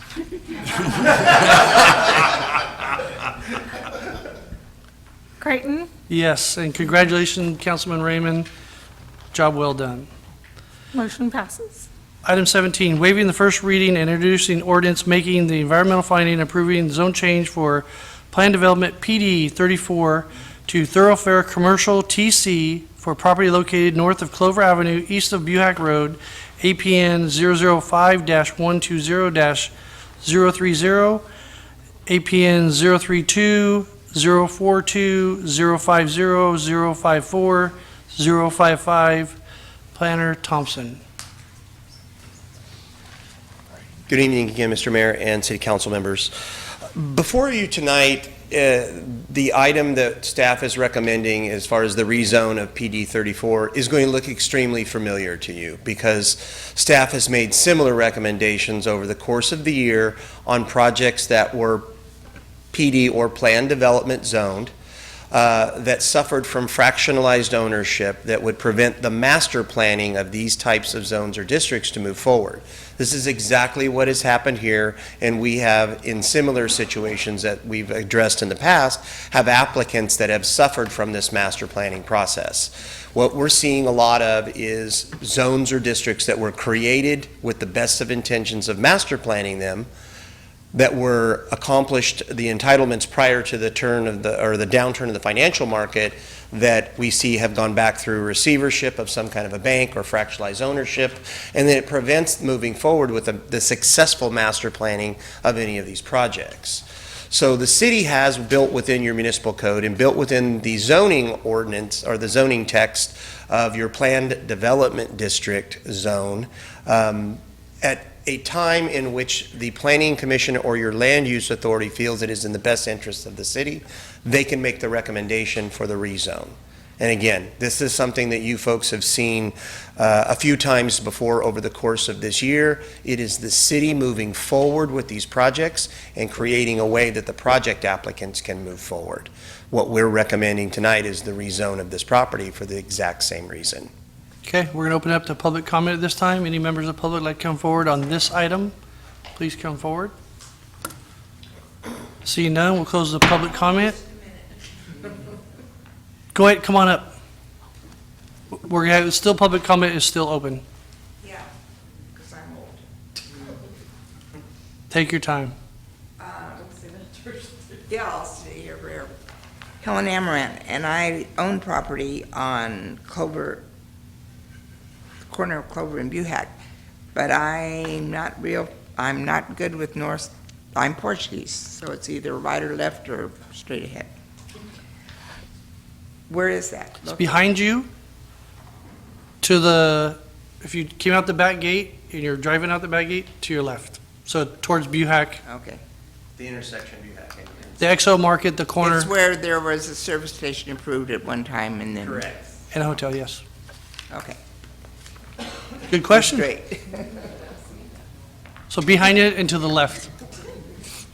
Any other members of the public like to come forward at this time? Seeing none, we'll close the public comment, bring it back to the dais. Council, you have any comments? So I just want to make a comment. Greg, if you can, you probably actually be able to clarify this. So what's driving this and the cleanup that we're doing, there are some potential projects, for sure. We don't know yet, but this is kind of the precursor to what's going to be happening out towards Ferrari Ranch. So as we clean up this corner piece where your property's at, the Foster's property, and these parcels, that is the beginning of what you're going to start seeing in that area out there is we put the expressway, finished the expressway and a couple other things, so. So that's a good point. It's an extremely good point.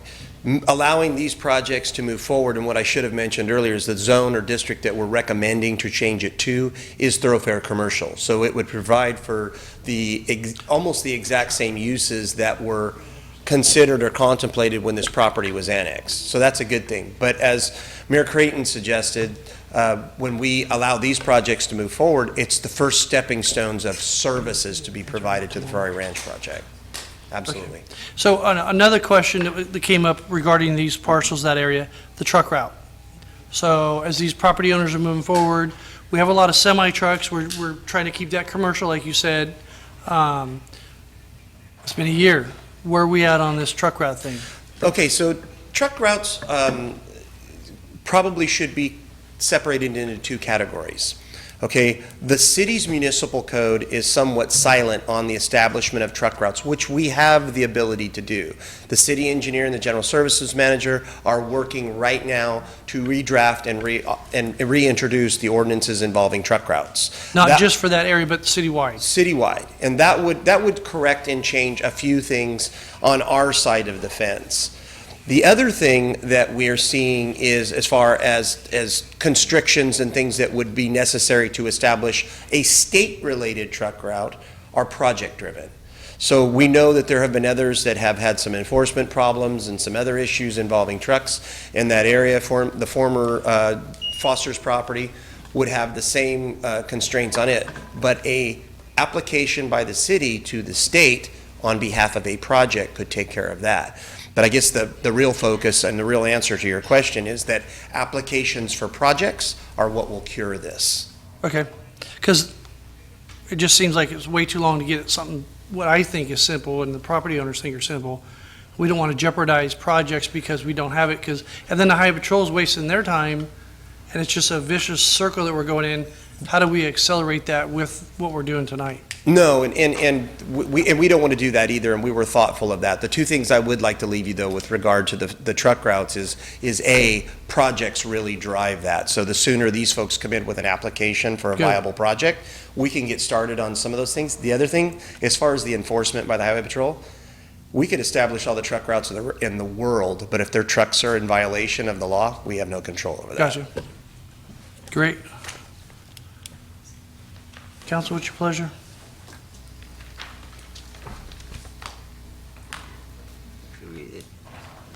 Make sure you, whoever makes the motion, make sure you include CEQA in that.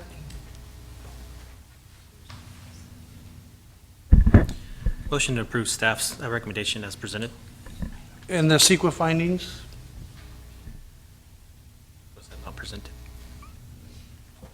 And meet the Environmental Quality Act. Everything what Mr. Creighton just said. Okay. You were going to say you could have just made the motion yourself. You know. Vera, did you second that? Yes, I did. Okay, Ambrose, and then second by Viera. Viera, Yes. Ambrose, Yes. Gale, Yes. Creighton, Yes. motion passes.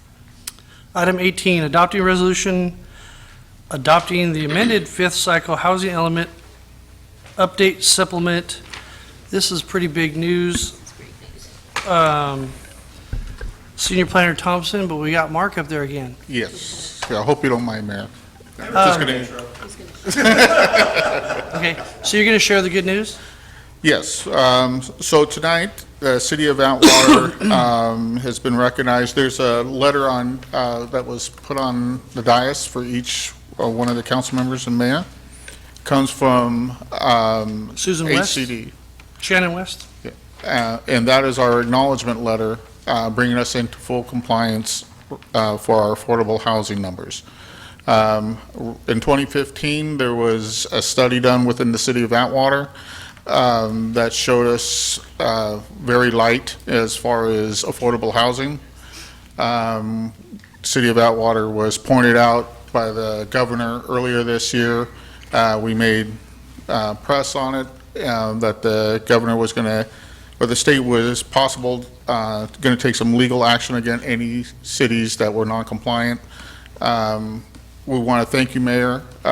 You took the mantle and just, you got in contact with the governor's office on the behalf of the city, and you got us in contact with the right people with HCD.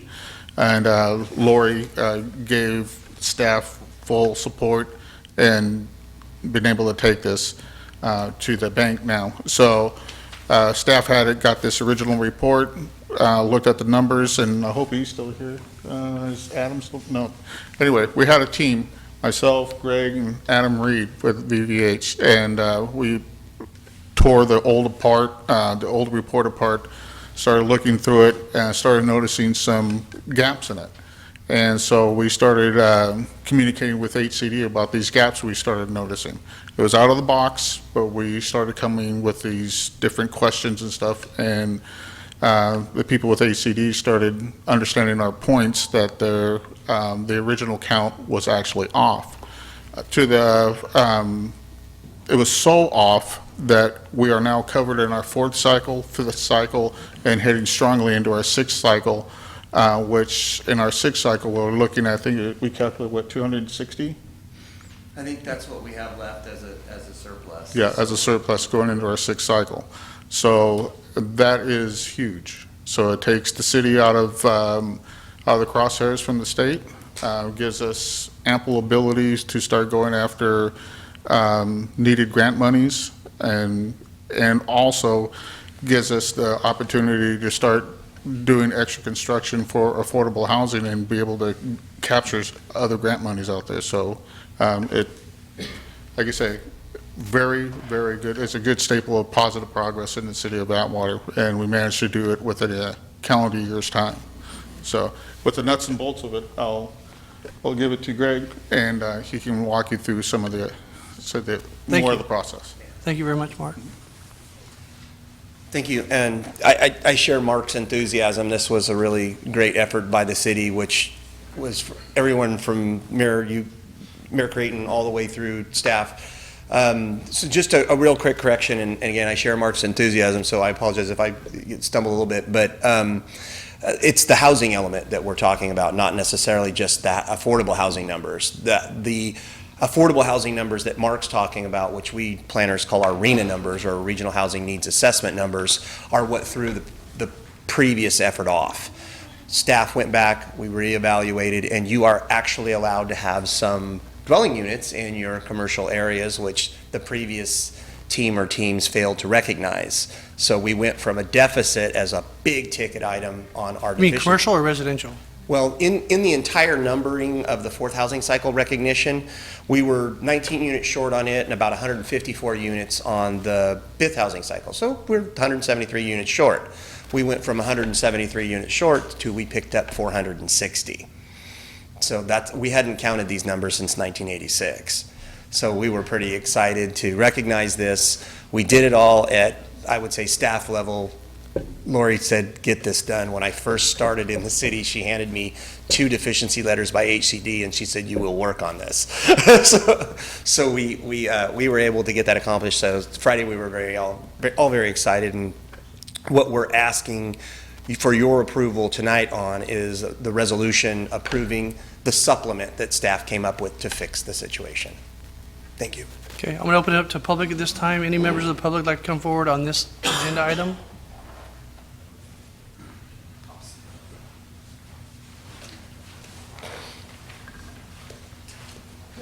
I know, it's me again. I just want to say one more thing about staff. This is just another prime example of staff taking control, and obviously comes down from the top, but they're doing a hell of a job fixing all these gaps and fixing the things.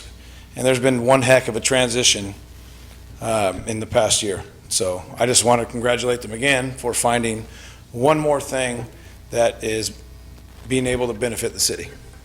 Thank you. Any other members of the public like to come forward at this time? Seeing none, we'll close the public comment and bring it back to the dais. Any comments from the council? So the state couldn't count, but you guys showed them how. Is that what really happened? The state wasn't responsible for counting. Okay, We were, okay, we all right, didn't. all right. I got you. Mary, you have any questions? I'll make a motion to approve staff's recommendation as presented, and also congratulate staff on a job well done. Amen. I want to make a comment. Second. I also want to make a comment before we vote on it. This all started right after I got elected. The first correspondence I got from any other elected official in the universe was a letter from our governor saying how much trouble I was in as mayor of Atwater for being derelict in our housing elements. And if I don't get to his office, we're going to be put on a list and bad things are going to happen. And I had to go to LA and I didn't have time to do that, so I didn't make that meeting.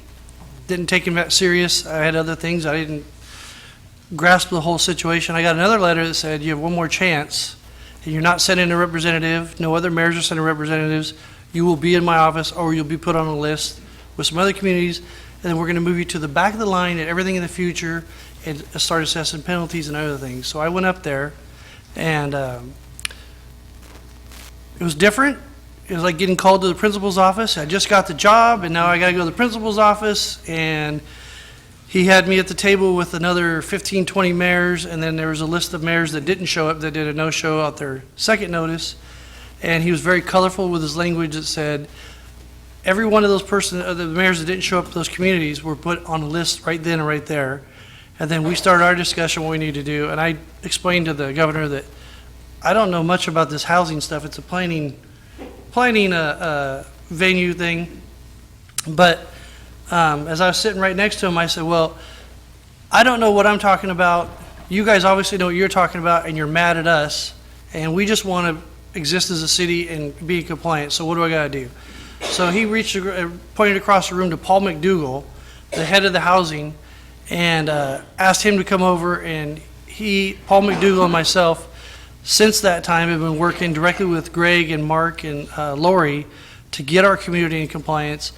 And it's probably one of the best meetings I've been to that slingshot this city from being a non-compliance element 3, right? I think 3 or 4, to where now we're already into numbers in element 6, which for the developers in the room, that if you want to come to our community and build affordable housing and do things, again, you're not going to get access to those monies if we're not in compliant, because we had our numbers all bogus and we had things backwards. But not to blame anybody, we're getting things corrected, we fixed it.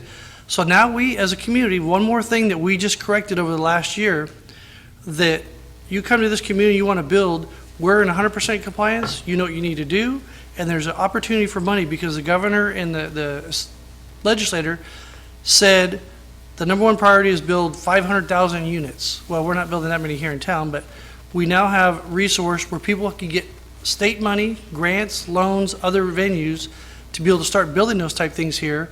With the new ACE train coming through, the Merced station being built, the Ferrari Ranch area, we could start seeing maybe some affordable housing in our community that you see in Tracy, Manteca, the Bay Area, you know, big apartment complexes, multi-family duplexes, things like that. The second unit in your backyard, which the council approved. So we modified some language on that, so it made it easier. So if you have a large enough lot in our community, you could build a home in your backyard and get revenue on that. We have UC Merced students that need housing. We have a lot of things. So again, we just set our city up to succeed, and that's a great job by staff. I know that Paul McDougall's been down here several times. His staff's been down here working with you guys. It's about getting along with all the agencies. City of Atwater, Merced County, the state of California, and the federal government. There's no upside on picking a fight with anybody bigger than us. Let's do what we need to do and do it well, and then prosperity is going to come our way. So, council, thank you for allowing staff to do what they did. Good job. So, motion by Vieira, second by Ambrose. Or Kale. I forgot too. Viera, Yes. Ambrose, Yes. Kale, Yes. Creighton, Yes. motion passes. Good job, staff. Item 19, adopting resolution making certain findings and approving power purchase agreement for energy-related improvements to the City of Atwater Facilities, California Solar 3 LLC, which is the domestic wastewater treatment plant. So we have the consultant here also and Director Haddix. This is a very touchy subject, so let's make sure that we get a lot of information to the community. So come on up. I don't know if Director Haddix is going to speak. Vertus can introduce you, but come on up. Go ahead and introduce who they are. Right, what I would like to do is to introduce, excuse me, Sue, who's working for Solar 3, California Solar 3, to provide a presentation on solar increases at the waste treatment plant.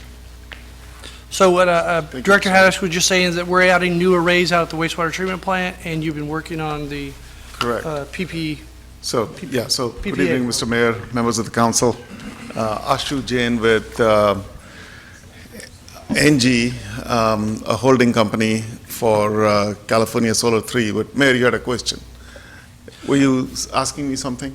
No, I just wanted to make sure that everybody knows what we're talking about in this Right. agenda item, and I think the city manager clarified it. It's the addition of some solar arrays at the wastewater farm, and then your assessment of our citywide solar program. Correct, so I'll touch upon that. Okay. Okay. So back in May of this year, your council actually approved an agreement with our company to study the solar project and bring back a proposal. So that happened back in May. And since that time, we've been diligently working with Ms. Waterman, Mr. Haddix, and their staff on putting this proposal together, along with the city attorney. Actually, before I start, let me introduce the rest of the team who are here with me. We have Carolyn Kiesner, Program Development Manager, Steve Ramirez, who's our Senior Project Director, and Tori Kosik, our Project Engineer. Welcome. So thanks for that. So I'm just quickly going to take 2 minutes to talk to you about who we are, because it's been a few months since we've been here, and very briefly. So California Solar 3 is part of a company, is wholly owned by a company called NG. NG is the largest provider of electricity in the world. We have 160,000 employees, $70 billion in revenue. And the reason that's important is we are asking you to approve a 28-year agreement with us. So you want to make sure that the company you're working with has been around, and we've been around for over 175 years as a continuously operating company. We have a large presence in the valley. We've done all these projects, City of Gustine, Madera, Mendota, Fireball, and I'll take you through very briefly a couple of these projects. Merced County, we finished a $12 million project. It included solar at that admin building, at the jail, air conditioning and lighting. Merced Union High School District, we just signed this contract last week, actually. And this is a solar project at every one of their schools, including BUAC. And this is a 7.3 megawatts of solar, so it's a fairly large project. And it's, again, a power purchase agreement where, we own the project and they buy electricity from us at a price actually competitive with MID, which is fairly attractive rates. And then, of course, Fresno State, that's sort of a flagship project. We did that 12 years ago, and it's still going strong. So what we are proposing to your council today are two projects. They're both located at the wastewater treatment plant. The first one is what we call net energy metered, where you buy and sell electricity every 15 minutes to PG&E, and that's to avoid electricity consumption and use at the wastewater treatment plant itself. So that's going to avoid your cost at the wastewater treatment plant. The second one, this 1.7 megawatt project, which is located at the wastewater treatment plant, is actually will avoid electricity use at all your other city facilities which don't have space to install solar. So like City Hall, you have space and you've installed solar. So this is mainly going to go to the wells, because the wells are, postage stamp size, so there's no place to install them. So that's where this project will avoid the electricity cost at those sites. And then there's a community impact program that I'll talk about. So that's the, you guys are not even looking at that screen, so I don't know why I'm trying to point my laser pointer there, but that's the net energy metered system on the right side, vertical. The horizontal one is what we call the RES-BCT. That's the one that avoids electricity use throughout the city. So the one on the top right is for the wastewater treatment plant cost avoidance. The one at the bottom is for the rest of the city. So these are sized according to the respective loads of the wastewater treatment plant and the rest of the city. Any questions on this before I jump into the financials? I just want to make a comment. It's important that everybody understand that the transmission lines pass right in front of the wastewater plant, and maybe explain how that we put the new solar array out there that goes, because we're not really powering it there and sending it back in town. We're powering it, selling it to PG&E, and then we get our power at the well sites in town. So it's kind of creative what you did. Explain that. Right. So anyway, the program, the solar project that you have is right. You can see one line of it right in the top north end. So the net energy metered project, that you generate the energy that the solar generates. If it's more than what the wastewater treatment plant consumes at that time, you are selling it to PG&E. If you are consuming more, then you're buying energy from the PG&E at the price applicable at that time. So actually, solar projects are fairly, beneficial financially, because you're producing a lot of electricity during peak hours of afternoon and early evening, while your load on your wastewater treatment, when it's consuming the most, is actually morning and night. So you're able to sell that expensive electricity to PG&E at the peak rates. So that's a benefit of the net energy metered one. The one that's on the bottom, that's the one where you're selling electricity. You're basically not avoiding cost locally, but you're selling that electricity to PG&E, and then you tell PG&E where you want the credit for that electricity. So that's what's happening with that project. Okay. We always include, we always want to give back to the community wherever we can, and most of our projects do include for we do a lot of work for schools. We use a STEM education program for cities. For like City of Fireball, we made a contribution to their PAL program, the Police Activity League. We are doing similar thing with City of Mendota, and this is something that we like to do. It comes out of we have our own budget for this. And we haven't decided where this money will go. It's up to the council. The only requirement is it cannot be for fireworks, because you're going to ask me about that. And we get so many cities asking us to fund their fireworks, and that's something that we don't want to take the liability. So, but a lot of cities ask us to contribute to their fireworks. But anything besides that, we'll be happy to do. It has to be to a nonprofit. It cannot be directly to the city.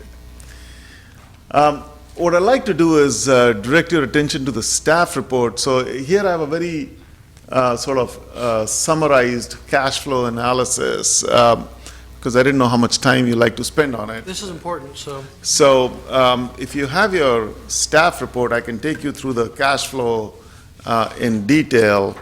Well, basically what we are doing, we're selling you electricity at 6.8 cents between the two projects. You're roughly paying around 20 cents to PG&E right now. Out of the 20 cents that you're paying to PG&E, solar unfortunately cannot avoid the entire 20 cents. With this project, you'll avoid around 12 cents of electricity. So that's what you save. Every kilowatt hour that the solar project will generate will save you 12 cents in year one, roughly. So you can see you're saving 12 cents, you're paying 6.8 in year one. So it's an amazingly beneficial project.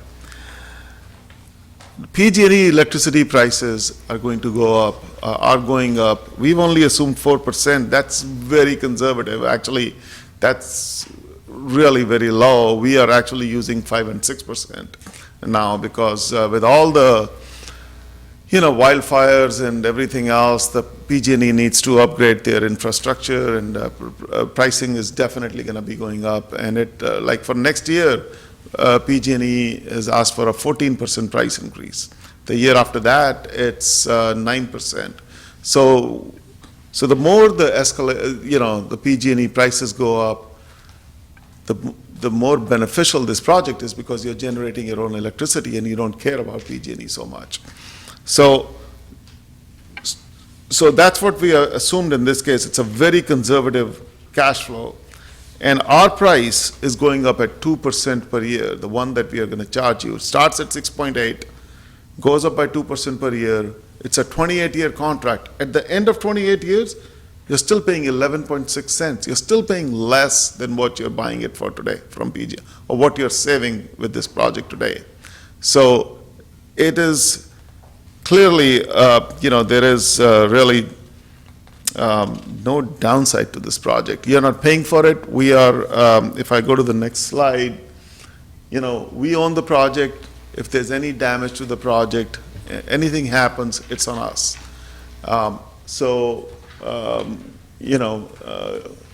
We'll own it, we'll maintain it, and we'll operate it. You're saving $13 million. You reduce your electricity spend at the wastewater treatment plant by 60%. The reason we are not able to save more, there are two reasons. And we might have a solution for you for that, maybe down the road a little bit. It's battery storage. Battery storage, we looked at that, and in January, we think there's a legislation that's going to pass which will almost double the incentives. So we wanted to wait for that. So battery storage will be much more attractive in January, we think. And also, there is some other reasons that we might be able to come back and do a little more solar and still be a very attractive project. So anyway, that's down the road.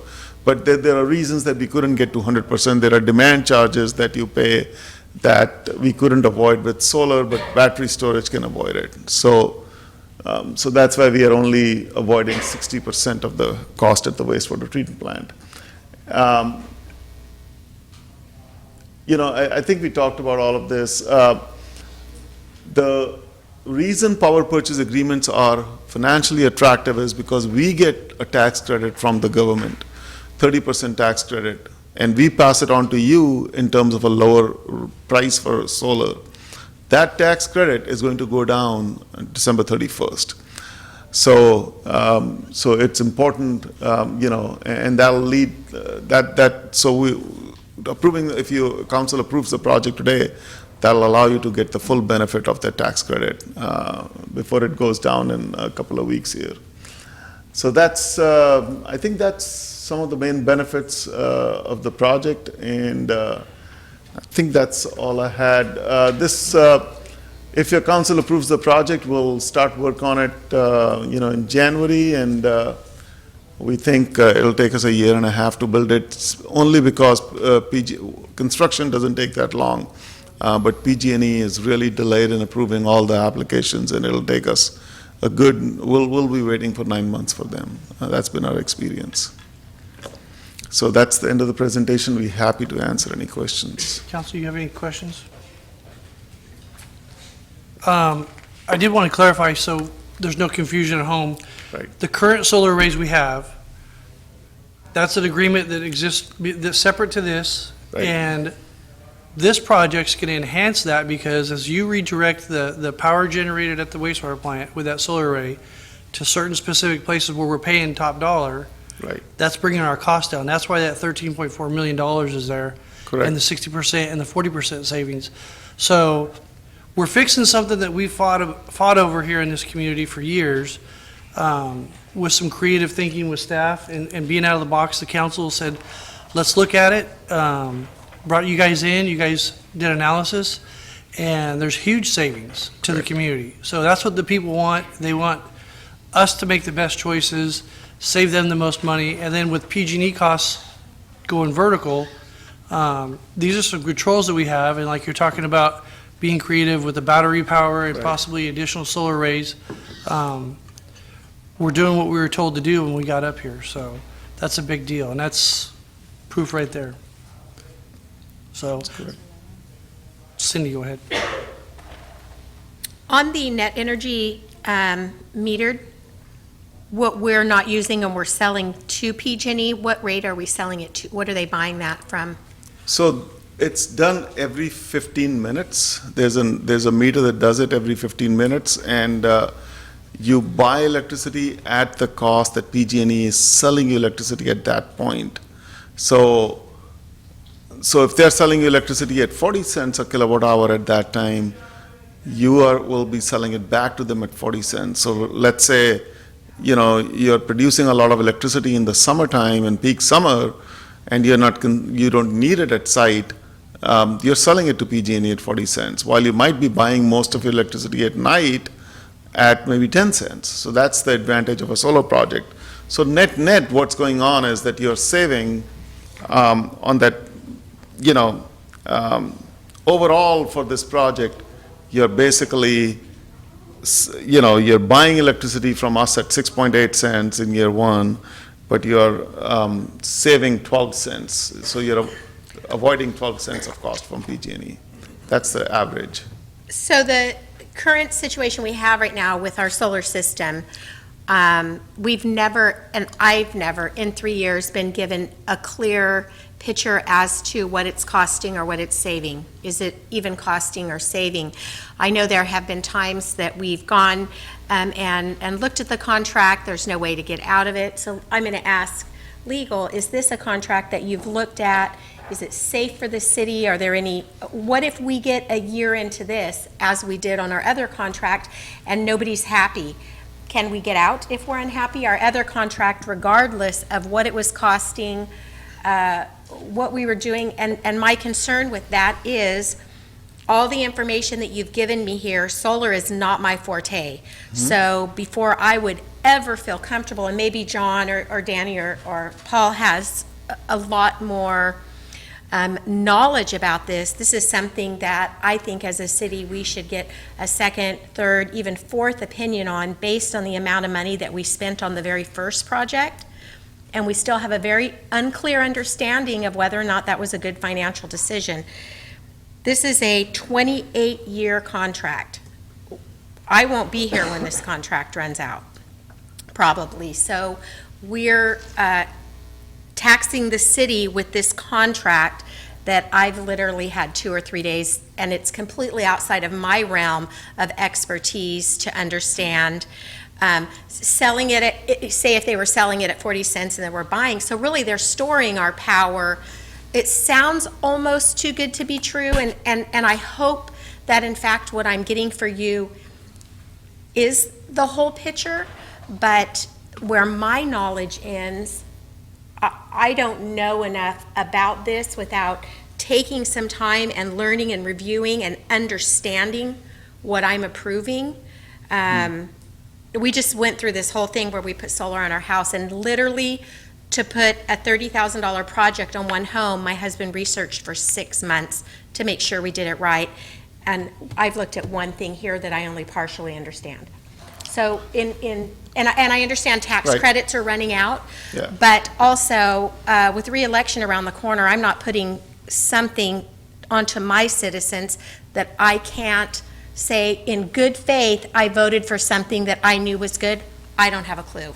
I'm too ignorant to Sure. what you have in front of me to know if it's, that's why I asked council, is this something where there is some protection to the city if what we're seeing here as some kind of a profit doesn't work out as we have seen in the past? What protections does the city have in this? I want to comment on that real quick, so to get us back to where we're at here. It's very complicated. You're talking about power purchase agreements, you're talking about buying energy, selling energy, but at the end of the day, both projects, the previous solar project was, what are you buying it at? With the power purchase agreement with that solar company. We were buying it at top shelf, paying top dollar. These guys came in back in January, we solicited, we went through the process to get a bunch of these companies. So we, as a council, we did narrow it down back January, February, March, and in May, we brought these guys in. We chose them to narrow it down, the scope. So they're bringing this back, the final product, back to us. So at the end of the day, when we're looking at this and the citizens are looking at it, this is a agreement to like buy a car or something else. We paid over sticker for the previous solar. This one we're getting below wholesale. And at the end of the day, what we're doing on the council, and it is 28 years, just like the Merced Union High School District's doing a 28-year agreement. Just because they're doing it doesn't mean we should do it. But with the forecasted PG&E costs going vertical, and with us generating our own power, we're locking in at a rate for those 28 years, and they're capped out at 2% per year. So that's below the PG&E mark by at least 3%, could be 7% per Right. year, with a estimated savings of 13.4. Now, if PG&E goes up higher than that, we're going to be generating more money than that 13.4 million. We could be in the $20 million range pretty easy. So your question is very, very critical, and we want to discuss this because what Ms. Vieira is saying is really important. Right. That we know what we're doing is that we're getting into this agreement because it's based on dollars and cents and term of contract, who owns the property and who doesn't own it. We don't own it, you maintain it, it's your problem for 28 years. You generate electricity on our property, you make a little bit of money in return, being the handler of it. We don't have to outlay millions of dollars for the solar field, which Right. you spent $30,000 on your home. So when somebody throws a rock at it and breaks it, or there's a That's our problem, problem, yeah. it becomes the vendor's deal in our purchase agreement with them. So I think that you One more probably- data point I'd like to mention. Your current solar project, you're paying the current provider around 14.5 to 15 cents per kilowatt hour, escalating at 3% per year. You're paying us 6.8 cents. We are charging you less than half. And part of it is because pricing of solar has come down. But part of it also is because we are one of the largest company doing solar in the country, and we are very competitive. So you are paying us less than half, actually much less than half of what your existing solar project is charging you. And in conjunction with that, this solar project is cutting the costs down on those projects, because if he redirects the PG&E power where he wants it to go, we get that PG&E cost less, so we could buy more PG&E versus paying that higher solar rate. Do you follow where we're going on that? So does I that, understand that. hopefully that helps a little bit, and you could clarify the legalities, because the question was asked, are we legally sound on what we're about to enter into, and we don't put our hands up in a year from now and say, well, we didn't know what we were doing? And that's a great question. And, with power purchase agreements, when you look at them, as soon as you enter into them, they're not that easy to get out of because there's a lot of investment made by the folks putting out the solar. However, there are production guarantees built into the actual PPA. There's also regarding the maintenance, as was mentioned, it is their responsibility unless there's negligence by the city as to one of the arrays or whatever it is out there. It's really their responsibility. They'll actually enter into a site lease, which will come later. A point that was missing as well, all the environmental is being done as well. That comes after this. The company is paying for that as well. Then there will be a site lease, so they'll actually have the site lease to put these solar arrays out there, and it's as though they were the owners, right? They go, they own it, if it breaks, they fix it. Again, there are pricing production guarantees on the power being supplied and on the amount being sold to the city. And it's something that was mentioned. It's a little bit of a gamble when you enter into these, when you think about PG&E, how high is PG&E going to go up? However, we've seen PG&E just completely go up, so it just makes it a little easier to take that quote-unquote gamble. I think a while back, as was mentioned, when you were buying power, it may have not been as great of a deal. I think that as far as the rates that are being shown here are even less than what you're currently paying.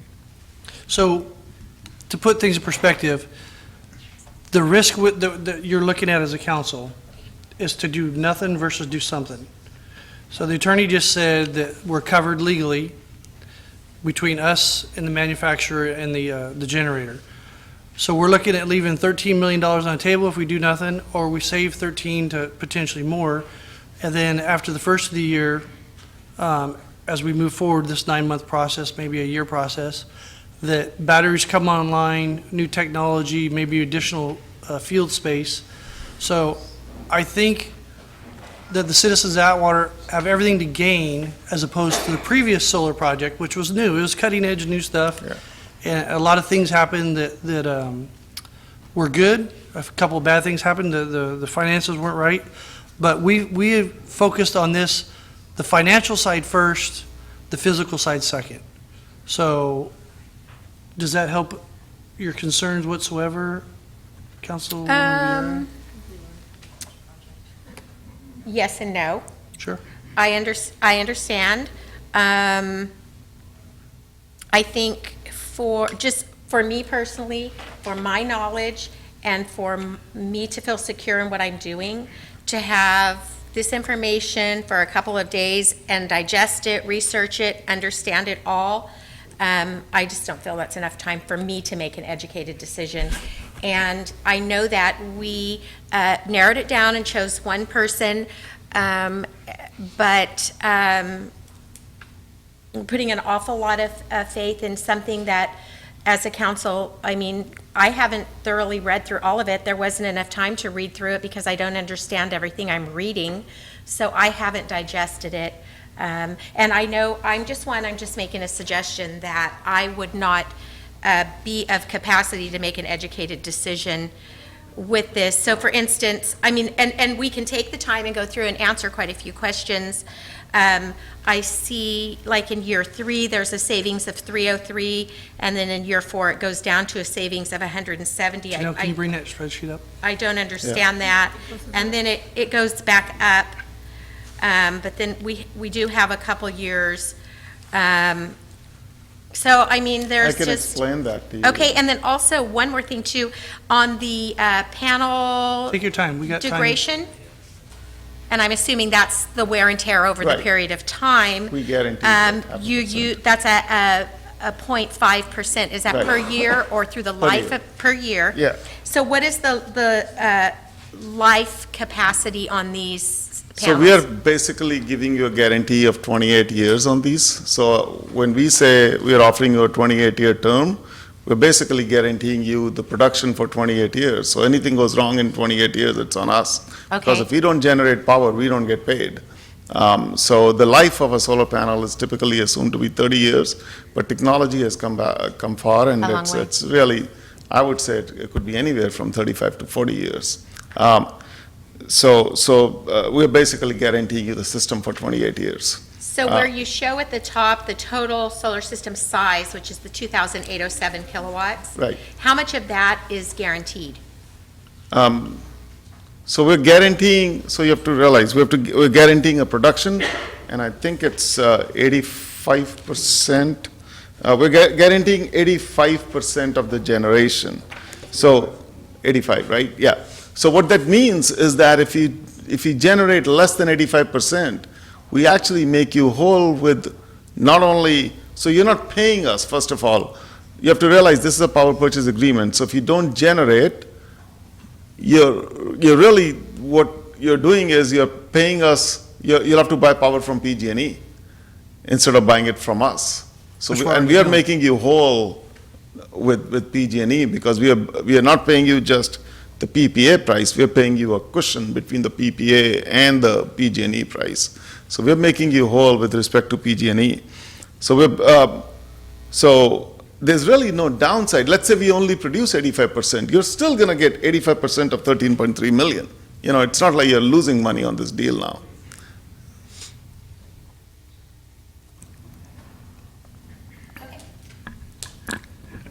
Do you guys want me to open it to public comment first? Yeah. Then we can continue council after the public comment. Open up to public comment this time. Any members of the public like to come forward? Please come forward. Good evening, Mayor, City Council members. Just a quick question. I went with solar on my property. Like Ms. Vieira, we did a lot of research, but it really is based on, and I'm sure this has been done, but what are you currently using and what are you projecting? So for example, the city has looked at alternative fuel vehicles. Has that been incorporated into this? Because as we use other vehicles and we're going to be using more power, so we may have a cost savings, but what's our, what do we look at there as far as projections with the city with this current rate and how much we're using? I know the wastewater treatment plant is fairly new, and that's a fairly good fixed number, but for everything else. We're going to let everybody ask the public comment, ask all the questions first, but I think Gabe's probably going to be the only one. Any other members of the public like to come forward this time?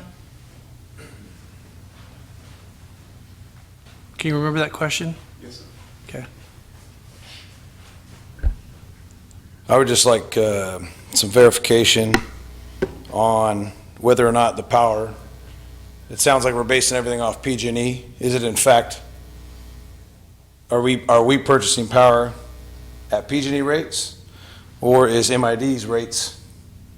You mentioned something about MID's rates. So which is it? Are we purchasing MID rates because the amount of power that the city pulls, MID is typically 20% cheaper in cost. So I want to know which one that is. Second, is this essentially a ground lease where the city owns the land and, okay. And the other thing is, where do I have that here? I'm under the impression that one of the specific sites, the power gets sucked out of that, and then you could dedicate it specifically to multiple locations. And I know that was brought up twice. I just want to verify that it's not, that can't change in the 28 years, and that the city can still pinpoint where they want, and can they change that at a later date if for some reason a specific location on a well increases because they have to dig deeper and they're sucking more juice. Just questions I had. Any other members of the public like to come forward at this time? Seeing none, we'll close the public comment and you can answer both those questions. Thank you. Those were some really good questions, and let me answer the last one first. Yes, that's a very great comment that, you don't want to be stuck in allocating the same amount of energy to the same account for the next 28 years. So PG&E does allow every year for you to, you can go every year and change the allocation or completely, allocate a new account. So you can allocate the energy that is being produced by that bottom solar project to up to 50 accounts. And you can change those 50 accounts every year. You can change the percentage of the credit that goes to each one of those 50 accounts. So that's done. This project is only going to impact PG&E. Your PG&E bill is roughly in the $1.75 million neighborhood. Your MID bill is only around $100,000.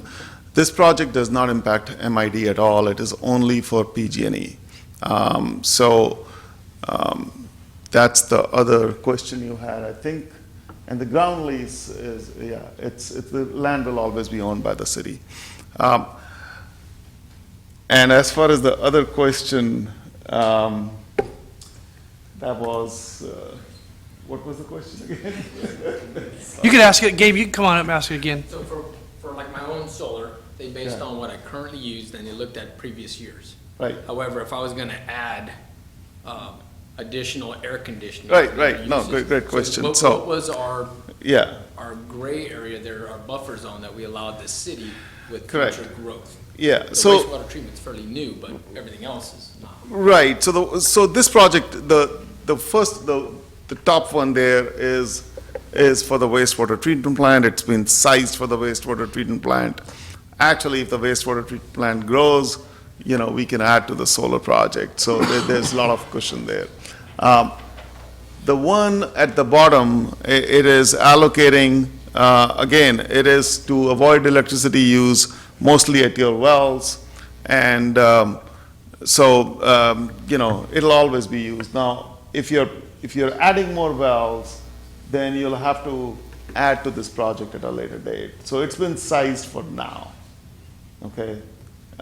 Because part of the problem also is PG&E will not let you size it for an increased load, a future load. You have to go with drawings and tell them that these loads are going up, so let me size it higher. But you cannot just say to them that we want to size a project 50% larger because we want to, in the future we might have more load. So you're not allowed to do that.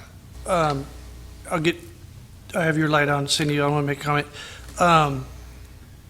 What we're looking at is, over the 28 years, we're looking at basically $47.6 million power costs we're paying no matter what. If we do Correct. nothing different in the city, we're paying the $47.6 million over the next 28 years to buy electricity. We put this project in, we're going to save roughly $13 million, which will bring our power costs over 28 years down to $34 million. So that's what we're talking about here. So we end up with a net savings. No matter what our load is, we generate at the wastewater treatment plant with these solar arrays, we're never going to meet our demand. So there's always, whoever does it allocating, we're always looking for the highest use, and we're going to be programming those energy savings into those high demand, high cost. If it's our own arrays that are costing too much, versus PG&E or MID, we're looking for the highest net loss that we're earning or we're receiving. We're going to program the highest net savings into it to try to drive these numbers from $13 million into the $20 million range. And if PG&E is who we're trying to avoid, it's safe to say that it'll be higher, but we're sticking conservatively, as you said to begin Correct. with, so that we don't get these outlandish numbers that aren't reality. As Councilwoman Vieira said, in a year from now, PG&E goes, oh, we got fixed from bankruptcy, and they come back down, we'll adjust down too with that. But we need to be diligent, like you're saying, that what are we doing, how are we doing it, and why are we where we're at? So go ahead, Ms. Vieira. So what you just said would say that there is some kind of shift in the market and PG&E went down. Do we continue with our 2% escalation? Or, there has been talk about bankruptcy with PG&E. What in that situation, if they were to fold and now all the, power went out to privatized companies and we're bidding for our power, how does that affect this? So PG&E's bankruptcy is supposed to be will have an adverse effect on pricing. It'll actually raise pricing. There is no one, no expert in this industry that I've come across who will ever say that price will rise less than 2%. I mean, if it rises at 2% at the most, and we're still lower than PG&E, I mean, you're still not going to lose money. Even if it rises, PG&E rises at 2%, you're still making money because you're still buying power from us at 6.8 cents while you're paying 12 cents, you're avoiding 12 cents. So that's number one. There's nobody who will tell you that PG&E will only escalate by 2%. That's less than cost of living. PG&E has asked for 14% increase for next year, 9% the year after. So, and I can go on with smart grid, because of all the wildfires, they want to make every part of the grid smart, which means you can isolate each part of the grid. There's massive amounts of, investment that's going to happen in the electrical infrastructure in California. And guess who's paying for it? You and I are going to pay for it. So there is nobody who will say that price of electricity is going to be stable. It's going to definitely increase at more than 4 and 5%. The system is sized at 2,807. What are we currently using? So so that's the capacity. What you're using is, so at the wastewater treatment plant, you're using around 3.5 million kilowatt hours. We're only generating 2.2 million out of that because technically that seemed to be the biggest bang for the buck. Because there are costs that we cannot avoid with solar, because you are paying PG&E what's called demand charges. So you cannot avoid demand charges with solar. So we couldn't avoid, that's why I said we are only avoiding 60%. With battery storage, in January, I might be here in, after working with staff in February and say, here's another project that we can do for you, which is very attractive.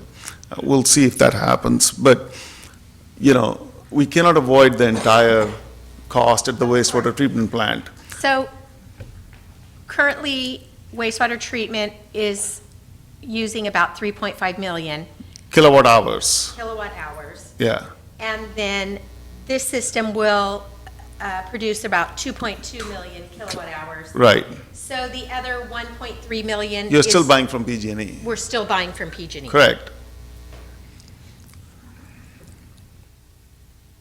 And why would it not be better for us to just buy everything from you?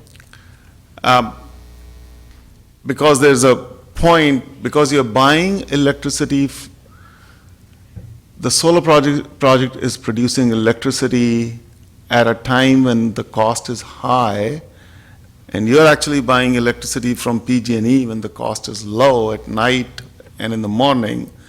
So you don't need to buy, we don't equate kilowatt hours. What we try to do is dollars. How much dollars are you spending with PG&E, and how much dollars can we get with the solar project? So it's not the same.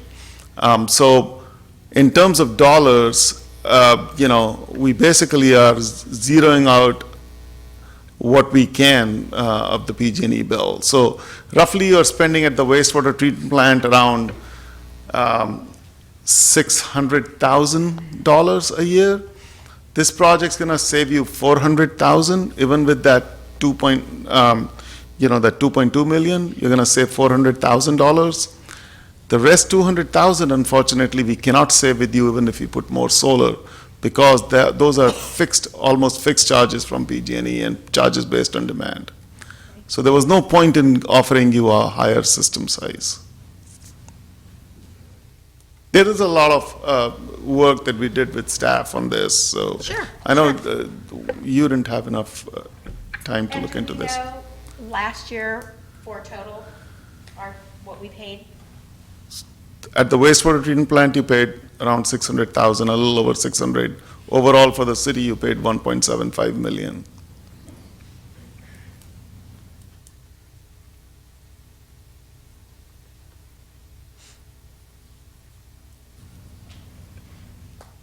So, to put it in a little, let's back up a little bit and put it in easier layman terms of what we're doing here. Basically, you're a power company that's using our space to make electricity, and you're going to help buy and sell that at a cheaper cost. So just say, for hypothetical reasons, that they deregulated power. We're now in the power business. You're our power carrier. So we have PG&E, MID, and California Solar 3, and we're going to be buying power from California Solar 3 that happens to use our property we're leasing to run this power generation facility, and we're getting a huge cost savings of about $13 million over the 28-year lifespan, potentially higher. And as we do other innovative things with this power company, which you guys are, we'll continue to have larger power savings. And as we expand the city and there's more solar array opportunities, that more power generation can be done with even a greater savings. Is that true? That is true. Okay. Any other questions from the council? Well, yeah, I do. I have a couple of them. Cindy already asked, what happens if PG&E fails. I guess, Sue, what would happen I look at solar panels 10 years ago compared to solar panels now are dramatically different. They're actually not, sir. Well, I mean, the efficiency of Efficiency is I know the yeah, so I'll talk, anyway, please go ahead and complete your question. Yeah. So, I guess my question is, you guys own the panels, you guys work on the panels, and if you see that they're not working, or the newer panels that will come out 10 years from now, if they're more efficient, will you guys make those changes to make it better for the city as well as you guys? I guess I'm asking you to look at the crystal ball. If that happens, yes, it'll be a financial decision for us. So we've been doing solar for 16 years now.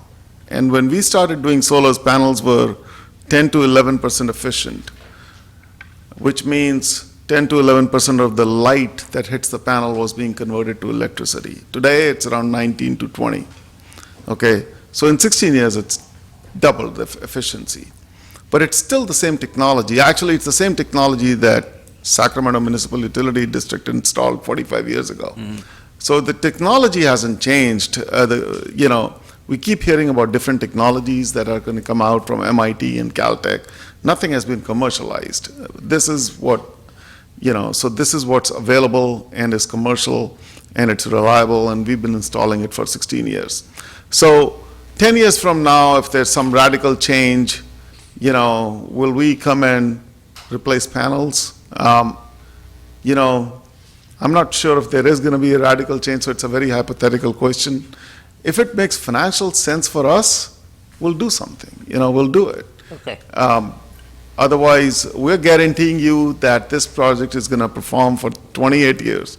That's a guarantee from a company that's been around for 175 years, So it's what we are contractually bound to you for. And if we can come up with something in 10 years that makes more sense for us, more sense for the city.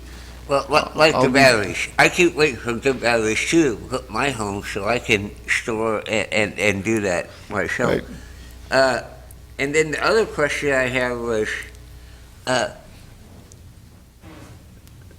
so who manages the changes of where it goes?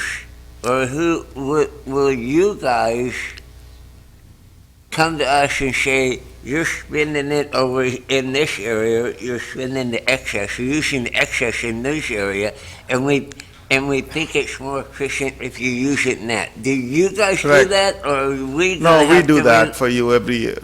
Okay, we don't have to rely Right, you don't have the staff to do that. So, and we have this program with, we have it with Merced County, with so many, that program that, you install solar at one location and avoid electricity use at other locations. So we help the customer in that. Annually, we'll look at all your bills and decide where is it optimally best to send that electricity credit to. So we'll take care of that. Okay, and then Cindy, trust me, I understand your fear and everything. I've gone through 3 different facilities, including my own house, that and different types of elective program, as well as purchasing it from my house and purchasing the whole thing. And it's really scary, especially 28 years that we're talking. I know you said you don't think you're going to be here. I know I'm not. And if I am, I don't want to be. One of my concerns is, we had several people come, and the first lady that came, I would have bought it. It sounded fantastic. And several months later, what we ended up purchasing was almost half the price. I just think that they've given us a beautiful proposal, and if indeed this is the best for the city, then the proof will be in the pudding if we do a little more research. We have one proposal in front of us, and are we 100% certain up here, because we're the ones that are going to answer to it, just like the last council had to answer to what the decisions they made with the solar. So, I mean, I'm a team player, but, just myself individually, I just don't know. In order for me to feel comfortable, I need to just do some research, and, I know that you're a strong, reputable company, but 30 days to take this to another meeting, or 30 days, taking a little more time based on the amount of money that we're going to spend isn't going to save the amount of money that we're going to spend. I would just feel more comfortable doing some research, but then again, we're a majority council, and, like I said, I'm a team player, and I work with my council, but. Can we go over her comment about, we, the city, aren't spending anything? We're not spending a dime. So we're not committing the city to any capital costs. We're going to offer some land to lease to them. They're going to put the whole capital as on them, their bank account. The whole liability in this program that we're about to do today rests with that company and those people out there, in his company. We have no financial obligation to build any of this. They're going to create a power company on our property, and we're going to save 13 million. They're guaranteeing 13 million right now. So I want to make sure that we know that there's no cost to the city. The city has no cost at all in this The project. city has no cost, but the city's also entering into a 28-year financial agreement. Correct. I don't understand this enough. For me personally, I'm one of 5. Without doing more research, without asking more questions, if there was absolutely no risk whatsoever to the city, then why are we signing a 28-year contract? That's just what I'm saying. It is, and no absolutely. disrespect. This is But like I said, the first lady that came to our house, what she sold me was, they've done this, and, if I go to this car lot, they're going to tell me how the Chevy is so much better than the Ford, and then the Ford is going to tell me how much, and I'm going to believe them both. So I need to drive them. I need to feel it. I need to talk to someone who has Chevy and someone who has Ford and make a decision. This isn't for my house. Right. This is, I have to stand up in 11 months in front of a city of 30,000 people and know for sure that I have the right to ask to be back here, that I did the right thing. And just for me, 6 hours or 4 hours of looking through something that, to me, I do not understand, does not give me the right to make a decision for those citizens. I don't understand it enough. I just don't understand. It's like me picking a babysitter for your daughter. I can't do it. It's not my right. And without the knowledge to make an honest, educated decision, again, I apologize. I'm ignorant when it comes to this. I can only give you So, some references. Absolutely. Merced Union High School District did an RFP. There were 6 companies who responded. They did extensive interviews. Last week, their board, 2 weeks ago, their board authorized us. We were the lowest qualified, we were the lowest bidder actually in that case. And that we know of, they never told us the other prices, and we signed a contract with them in fact, we signed a contract with them yesterday. But what I'm saying here is- that is just a data point for you that we are a reputable company. But the There are school other did a due entities- diligence of comparing 6. we've compared only one. I think, let's, Ambrose, go ahead, and then the city manager wants to make a comment. All right, so I just have a quick question. Mentioned earlier about a tax incentive. If we're not paying for this equipment, who's getting the tax incentive then? We are getting the tax incentive. So we, as a private company, pay taxes. Okay. And use the tax incentive to offer you a lower price on the solar project. So if we don't approve this tonight, then you would have to come back and the prices could go up. Okay. Yeah. It will. Oh. It will, without that. City manager Waterman? So I just wanted to clarify for Councilmember Vieira, because I don't want you to feel that we're bringing this before you tonight, wanting you to make a decision tonight. This has been a project, ongoing project with staff for many, many months. Many months. I believe it was actually presented at another council meeting as well, where we talked about it. So it's not something that's new. It's been in the works. They've done their research. We've done our research on our behalf. They know our concern, because that was the first thing that I made certain to them, is that we are in a solar commitment, that council is going to be very apprehensive about entering into a new one. So we all have to do our due diligence on this. And they've been very, working with legal, working with staff for many, many months to make sure that we have the best numbers possible for you. And I understand that, and I respect that. And again, I do apologize for my own ignorance of this, but just because the information's been given to you, and I know that we did have an earlier meeting, and we agreed to let them go. This is the first time that the final numbers have come to me, and at this point in time, again, I said, I'm a team player. Whatever the council decides, I'll move forward with, but at this point in time, I don't feel I have the information and knowledge to feel comfortable with it. That's just my opinion. No, you asked tremendously great questions. Our dialogue going back and forth, it's shedding a lot of light on some uncertainties, and we need to keep the comfort level of the community foremost, and also we need to look at this as a council. We have some decisions to make, and if we wanted a different process, I think we should have articulated it better to staff that we wanted a different outcome, and maybe staff could have communicated to us. But we're at a crossroads. This is one of those tough decisions you guys are going to have to make tonight. And it's not so much the process, it's that it's been finished, they gave us their product, and I would just like to have some time to make my decision. I mean, I'm not saying if we decide as a council that we don't want to look at it anymore, that this is the proposal, let's make a decision. Is it a decision that has to be made tonight? And if so, that's okay, we can vote on it, and I'll go with where you guys want to go. That's a great question. City Manager Waterman? So we do not need to make, if we don't make a decision tonight, we could call a special meeting. This is our only meeting in December. The reason why we were presenting it tonight for a decision is because, as we discussed, the tax credits will go away December 31st, which is the savings to them, which they pass on to the city. So if that is the case and we bring it back, then these rates that they've presented to us would not be. I'm sorry for interrupting you. This cannot come to a special meeting.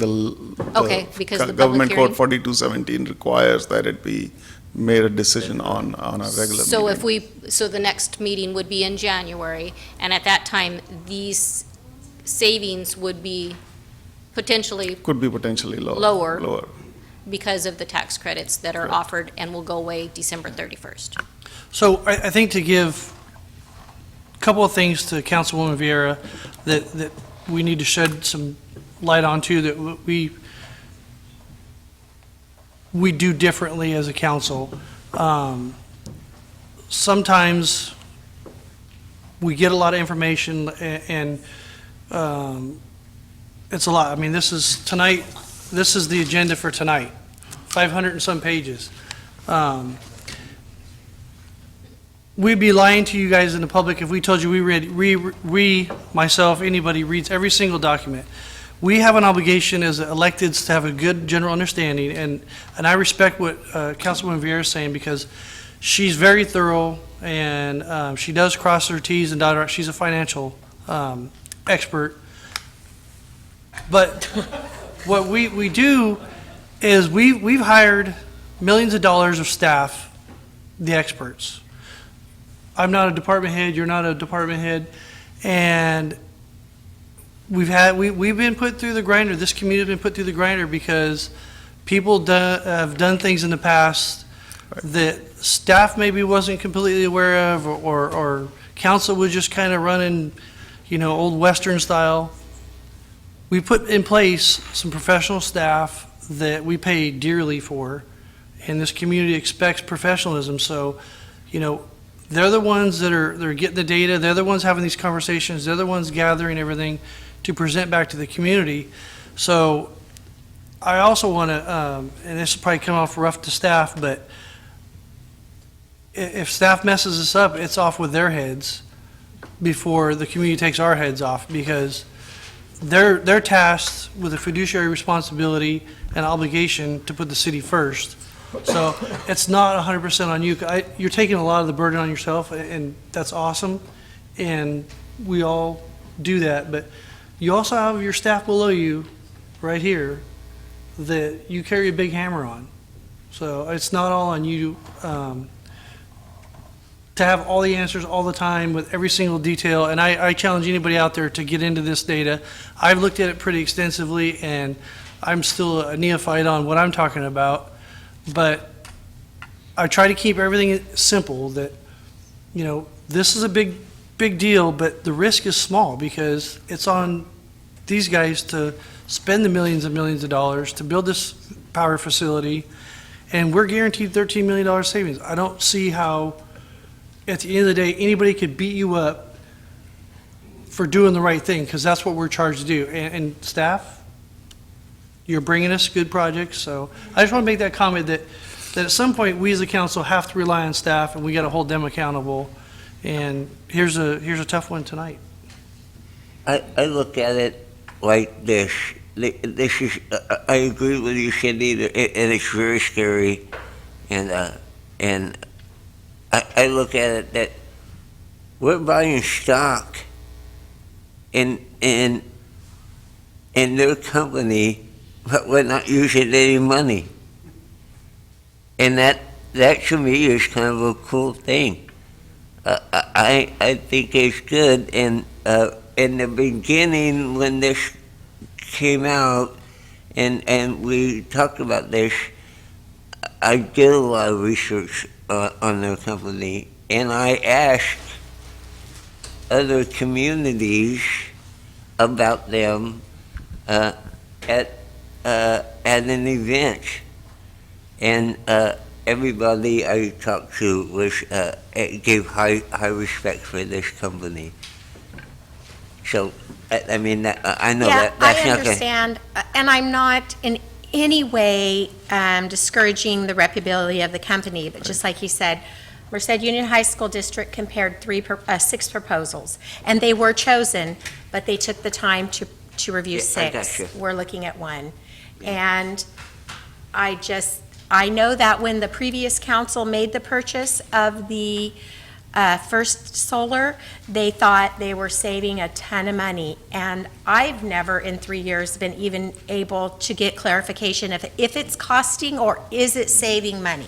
So we know for sure, this is just, we have nothing to compare. In my mind, I don't even have anything to compare this to. So that's just my thought, but I also respect, your opinion as well. You have a little more knowledge than I do in this area.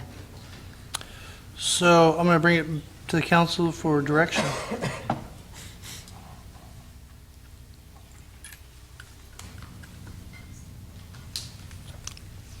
I'll make a motion to adopt Resolution 3127.19, approving the power purchase agreement in the form approved by the interim city manager and directed by the staff. Second. Motion by Kale, second by Creighton. Kale? Yes. Ambrose? Yes. Vieira? No. Creighton? Yes. Motion passes. Thank you. Thank you so much. We learned a lot. Thank you, guys. Thank you very much. Okay, item number 20, approving City of Atwater website redesign project and cancellation of any applicable existing contractual obligations for website hosting. Project Manager Lamerson. Glenn. Hello, Atwater City Council. My name is Glenn Lamerson, your project manager and wearer of many hats. This is something this is something we've been working on for a little bit, as you all may know. Our website. Could we get him to talk closer into the mic? I can't hear him. Ask the technology guy to do that. Do we have an IT guy right here? Project manager? So, as you all may know, we have a fairly dated site. This is the way that we communicate with everyone else. So now we have the City of Atwater website redesign project, which fixes a lot of these problems and gives us a lot more flexibility. So, just wanted to take a moment of your time and show you. So this is our current site. The front page is currently changed to advertise the Atwater Toy Drive, atwatertoydrive.com. And it also shows a bunch of different things happening locally. Glenn, can you talk about when we changed the site? Yep. Like the front page, what steps we have to go through? Yes. So this is our current listing of all of our departments. Whenever you go to the site and click on departments, this is what you get. It's a little confusing. It's not really straightforward. So I'm kind of walking through what we currently have, and then we're going to get to what we're going to. The process for making adjustments to the site currently, we have to fire off an email to a third party. That third party has to process that, and that can take some time, especially whenever we're dealing with time-sensitive information that has certain regulatory posting requirements. So it just makes things a little bit more complicated. This is our mayor and city council page. Very friendly. This is our city council meetings page. This is not too bad. This is our mobile site. If you come to our website on a mobile device, this is what you see. If you click on departments, this is where you go. That is not very mobile friendly. You can't really read that. I can't read that. Very difficult. So, what do we do about it? This is what we got. This is the new City of Atwater website. If you guys would like to move forward with this is a conceptual design. This will change. The look and feel and other design elements may not be the same, but this is the general concept. This is what the site will offer, and this is how it kind of works. So part of this, we get a new menu. Breaking out the departments, you can hover the mouse over it, and it gives you a drop-down menu of all of these. This is in desktop or iPhone? This is in currently desktop mode. Okay. We're getting to the mobile portion. It'll show you how we navigate that way. So this is a total change as to what we're currently doing in our current website. When you visit our site, our new site on a desktop, it'll be a wonderful experience. It'll be quicker. We can make adjustments to this rapidly. Every department will have a designated editor or editors that will be able to make their own adjustments on the fly in real time without having to send any kind of emails to any third parties to make those adjustments. For instance, if Chief has something he needs to post, he can just log in there and do it himself rather than depending on someone else to do that for him. So that makes it really nice, and we are streamlining the process so it's really quick. So on the right-hand side, we have our mayor and city council page. On the left-hand side, we have our new city council. Yeah, right. We have our new city council page.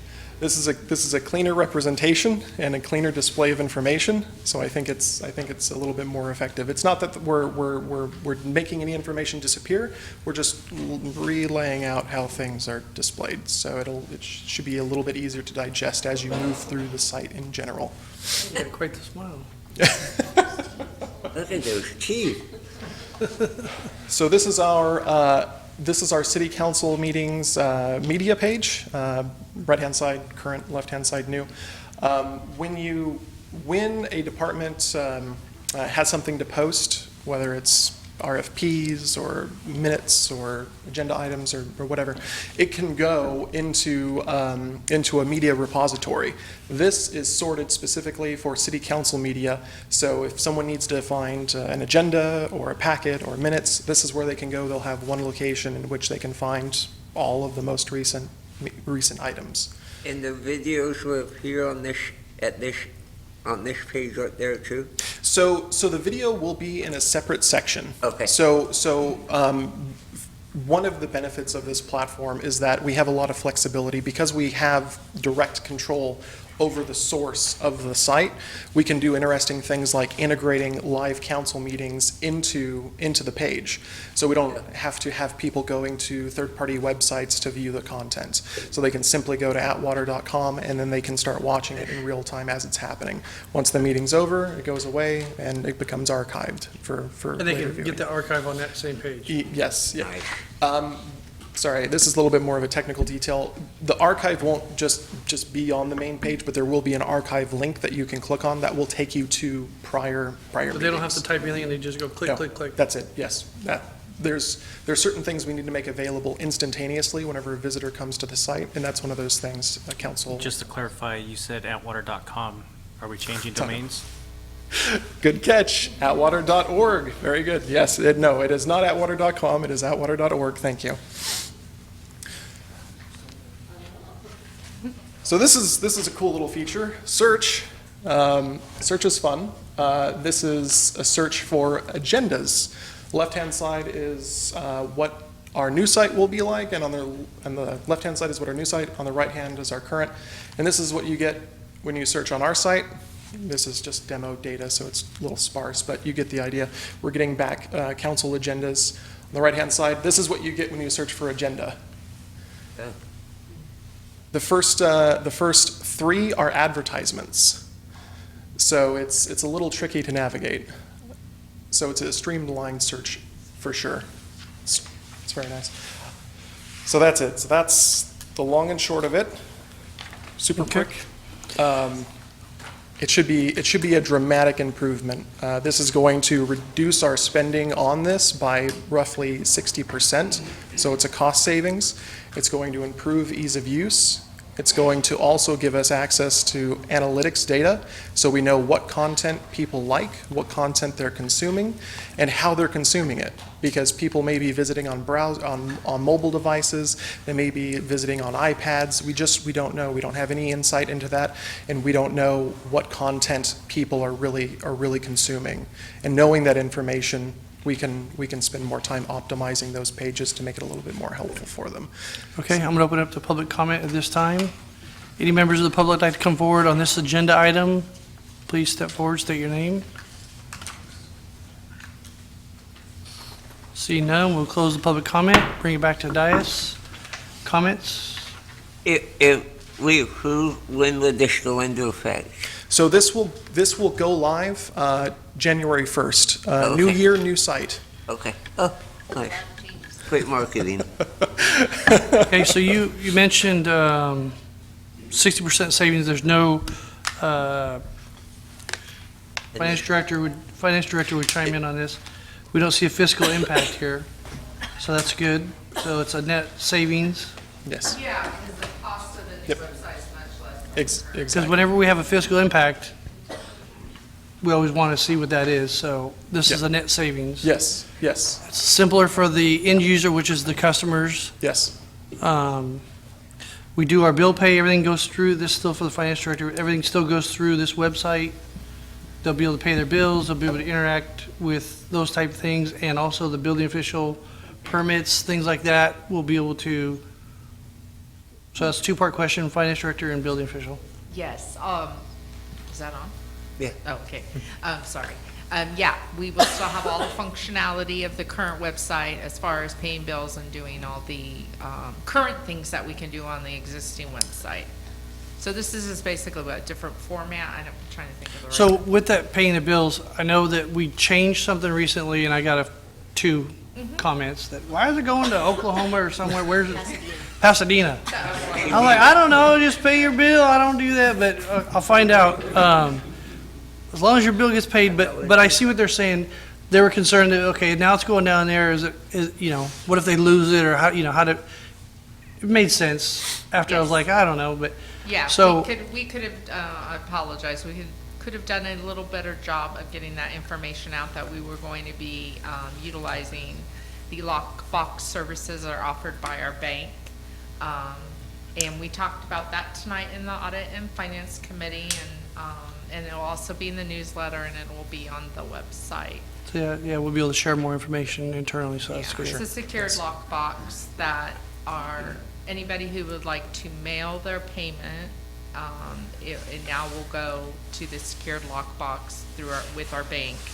They open it, they post all the payments that day, and we upload an electronic file daily and post all those payments. So it actually cuts out some of the handling of people's mail, sorting it, someone Right, opening it. it's a benefit to your staff. It is a definite, that part, but what we are finding is the fact that when you mail a letter from Atwater and it comes to Atwater, it's pretty quick. And so now it's going from Atwater to Pasadena, opening, being posted. We're seeing about a 1-day delay. But we will make sure and have that as a memo on the bills for people to understand that maybe in the past, you could mail your bill and the next day got to City Hall, it might take a couple days. Okay. And we still have all the other options to pay. Good. That we have, there's a Dropbox out front, you can come in, you can pay 24/7 online. Excellent. If I may, this does not limit our capabilities. It Enhances. greatly enhances. All current functionality is still maintained, and we. So, the next question was for the building official. City code's gonna be on there, the forms, if I wanna do a additional dwelling in the back of my house, I can go there, I don't have to walk into your office. I could get everything that I want from the planning and building department on this website, because you're gonna be able to upload all that as a department head. You're responsible for your content, so your department's gonna be reflecting how friendly you are on how much you provide us. Yes, that's the main intention of getting this and getting more integrated with the whole system and making it more customer friendly. So, like you say, Mayor, that way people don't have to come in and do stuff like that. We're hoping to get this integrated and start rolling it out as Glenn we start adding more features to it. Vera, did you have any questions? No. It's good.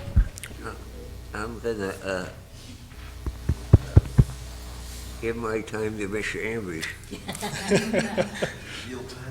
Yeah. This is not a hearing. We're not partaking in that stuff. I'm sorry. This is I've small seen town so much of America. Don't ask the witness another question. We don't care. Amber, do you have any comment? I have some follow-up questions and then maybe a comment or two. So you said January 1st this is going live, correct? Yes, sir. Okay. Yes. With of course. Thank approval, you for the okay. clarification. Now, my question turns back this direction. With the departments being able to edit and do, pretty much run their own section of the website here, has there already been training involved? Will this whole website be live and active on January 1st? So the implementation is going to be a couple of fold, right? So when we launch January 1, we will have the permissions sorted out, so department heads will be able to upload documents. The process by which we give the departments the ability to edit those pages is going to be rather controlled, because they do need to go through a training. So when we go live January 1, I will most likely be making those adjustments myself and personally. Until we're able to roll out that training, it's going to be a screen share. Everyone's going to get that information transferred, and then once people are comfortable, then we're going to ease it off. So until that happens, I'm more than capable of being the single point of contact to make sure that content gets posted in a timely manner, and we won't be depending on third parties for that. So all content, January 1 will be there? Minutes, agendas from Yes. all of our meetings? Oh, yes. Any contact information needed for any of Yes. the departments? Yep. Now, we're not going to pull a Disney Plus and say, yes, this is going to be all good to go day 1, and then day 2, we're sitting there scratching our heads like, okay, what's going on? Now, Amber's made a comment about the historical meetings. Do we have the old council meetings 6 months ago, 8 months ago? Everything that currently exists on the site is captured. all of that data is held. Because you go to a third-party site to get the agendas or the video meetings. So that's one of the things with another project that's taking place. All of those are being archived, and we are claiming those, and we are taking those. So his question was, you'll have that access? Yeah, they're going to be embedded into our website. They're not going to revert us or take us over to YouTube or. So because of the bandwidth requirements, it makes sense for us to continue to use alternate platforms for hosting, because to be quite frank, that's a lot of video and potentially a lot of bandwidth. So I personally have no qualms with using a third party for archival purposes like YouTube. So no, I wouldn't say we'd be directly hosting those videos, but they will be available. Okay, I get that, but are we not going to just embed with code, whatever coding to make it where we can access them just through our website without sending any of our users from Atwater.org to YouTube? That is something we could do, but it still would be hosted by YouTube and Yes, embedded. Okay, I get that. Yes, definitely. Yeah, Okay. we can do that. Now, my follow-up comment is, thank you very much for bringing this to us tonight. My pleasure. When I was running for this position and trying to get information on some of this stuff, it was a nightmare trying to go through that website. Yeah. And then, I'm happy that we're mostly caught up now when it comes to the agendas and the minutes, but it was a total nightmare. For sure. So, thank you. Council's pleasure? Is it only fitting if I make the motion? Yeah, absolutely. All right. If I can find the right one here. Okay. Motion to approve the new City of Atwater website redesign project and to authorize and direct the city manager to terminate any applicable contractual obligation pertaining to existing City of Atwater website services. I'll second. Motion by Ambrose, second by Viera. Hale, Yes. Viera, Yes. Ambrose, Yes. Creighton, Yes. motion passes. Thank you, council. Thank you, good job.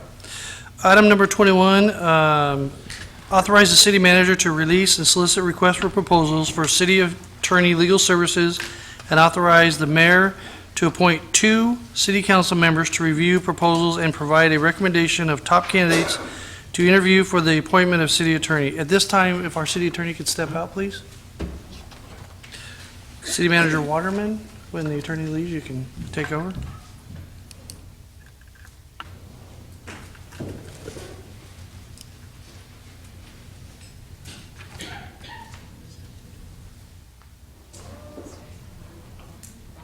So Mayor and Council, as you remember, June 7th, 2019, our previous legal firm, Churchwell White, resigned. And on June 10th, 2019, the City Council approved a professional services agreement with Myers-Nave for interim city attorney legal services. And this agreement entered into was just on a temporary basis in an effort to allow the city to process an RFP to go out to solicit legal services, and in an effort for transparency, we're doing this, and I'm asking that the mayor appoint a subcommittee to review the applications as the RFPs come in and provide a list of the top candidates to be interviewed by the full city council at a special meeting. Okay, I'll open this up to the public. At this time, any members of the public like to come forward on this item? See none, we're going to close public comment, bring it back to the dais. So I myself want to be on the committee, and we need to pick one of the 3 here tonight, or you can also, since Raymond's not here, you can always throw him under the bus. So it's your guys' pleasure who you want to pick amongst us. Who would you like the other council member to be? Throw something against the I wall. wouldn't mind volunteering for it. You will? Okay. So that would be Creighton and Ambrose. Can you have the city attorney come back in? Oh, can we vote on that first? Okay, Yes, yeah. please. So we need to make 2 motions, right? Well, unless they want to include both of those in that motion. Okay, so just go ahead and make one motion before interim city attorney comes back in? So, Mayor, do you make want to the make that motion? I'll make or- the motion. Do Okay. you want me to do it? Sure. A motion to authorize and direct city manager to release and solicit requests for proposals for city attorney legal services for the city of Atwater, to authorize and direct Mayor Creighton and Councilmember Ambrose to review, let me find myself, proposals and provide a recommendation of top candidates to be interviewed by the full city council for the appointment of city attorney, and authorize and direct the city manager to facilitate the request for proposal review process. Great job. Second. Kale? Yes. Ambrose? Yes. Viera? Yes. Creighton? Yes, Motion passes. you can come in now. Comments from the public. At this time, any person may comment on any item which is not on the agenda. You may state your name and address for the record, however, it is not required. Action will not be taken on an item that is not on the agenda. If it requires action, it will be referred to staff and or placed on a future agenda. Please limit comments to a maximum of 3 minutes. Good evening, Mayor, City Council members, community members of the public. My name is Gabe Santos, 3391 Shoreline Drive. Tonight, I'd like to present to the council a concern that I have regarding recent information that's been provided to me regarding the closing of county fire stations. Earlier this year, CAL FIRE and Merced County Fire Department was presented to the city of Atwater mutual aid agreement and an auto aid agreement, or correction, an auto aid agreement. And just to keep it simple in lay terms, auto aid agreement is basically as a crow flies, whoever's the closest resource goes to the emergency call. So with that, at the time, it was a definite benefit to the city because we have county fire stations in and around our city. However, with this recent closure that will take effect December 31st, the Castle Fire Station will be shutting down for the county. So what that does is that takes away two current staffing at that fire station that basically serve as our second in to the city of Atwater. What that also, the greatest concern for me is currently we have two fire stations, as you know, within the city, and Chief Slate is also here to confirm this information that I'm about to share with you. I'll use my residence as an example. About 12 years ago, we had a study done by Citygate. I previously mentioned it in other council member meetings. The northern portion of the city is, there's extended response times. So I'll use my address as an example. Station 41 is 2.3 miles. It takes 7 minutes. And I did that study based on a Sunday afternoon at 2 o'clock. Traffic's a lot different. So we'll use that. Station 42 is 3.1 miles from my residence. Castle is a lot closer. Castle would be a second in engine. Winton may be a second in engine. So this closure of this Castle Fire Station is going to pose a significant impact to the city because of that auto aid agreement. Our city fire department, our two fire stations, should be focused. Again, I'm not saying not to have a mutual aid agreement, but we need to revisit that auto aid agreement.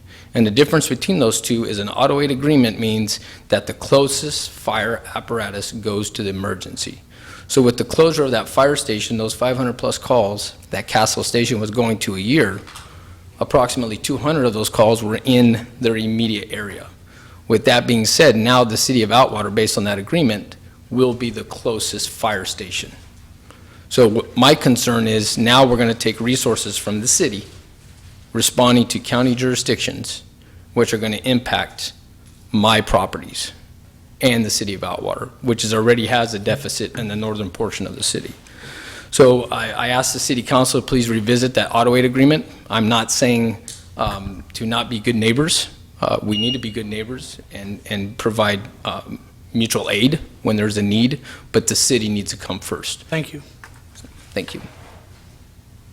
Any other members of the public like to come forward this time?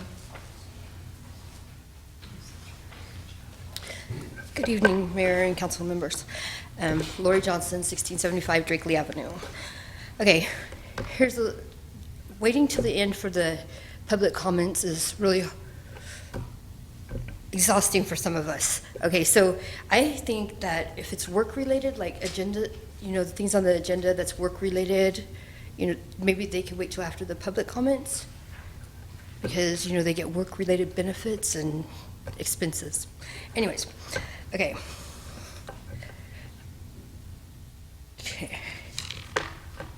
Back when Lori just became city manager, we were told that the city would not turn our water back on.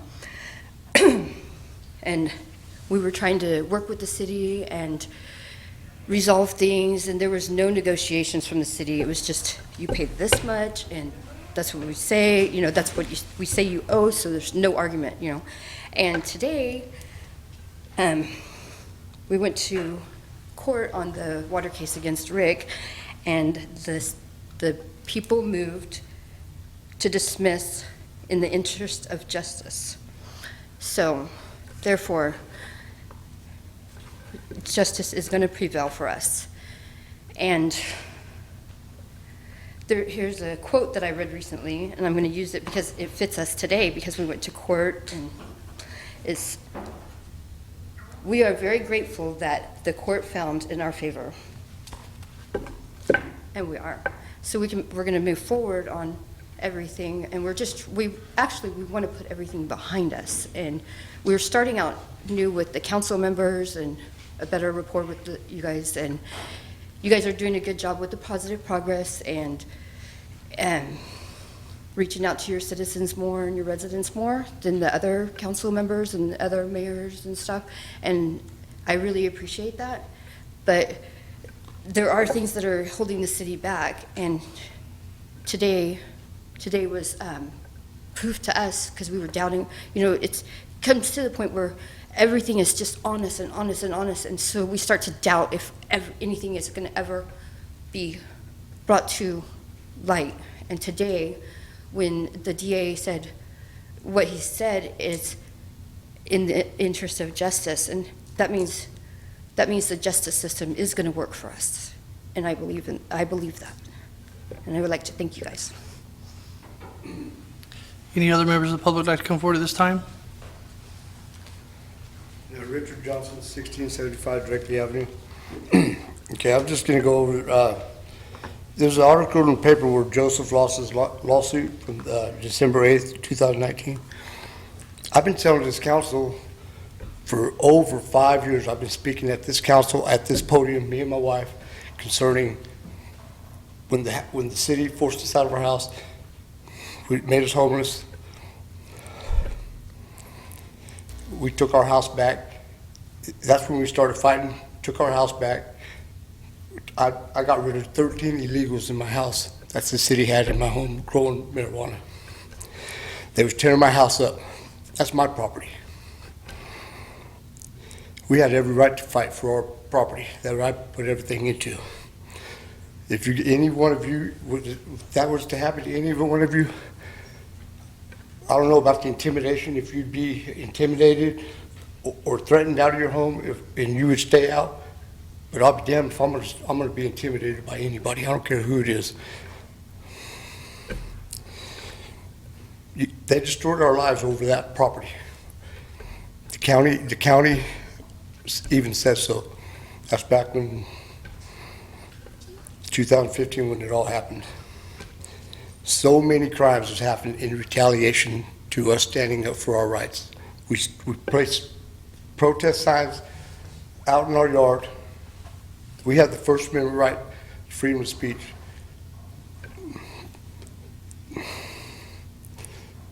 Atwater PD, back in 2015, officer in charge, Sammy Joseph, Public Works, and that damn code enforcement Velasquez that Chief Joseph, Dirty ex-Chief Joseph gave a gun to.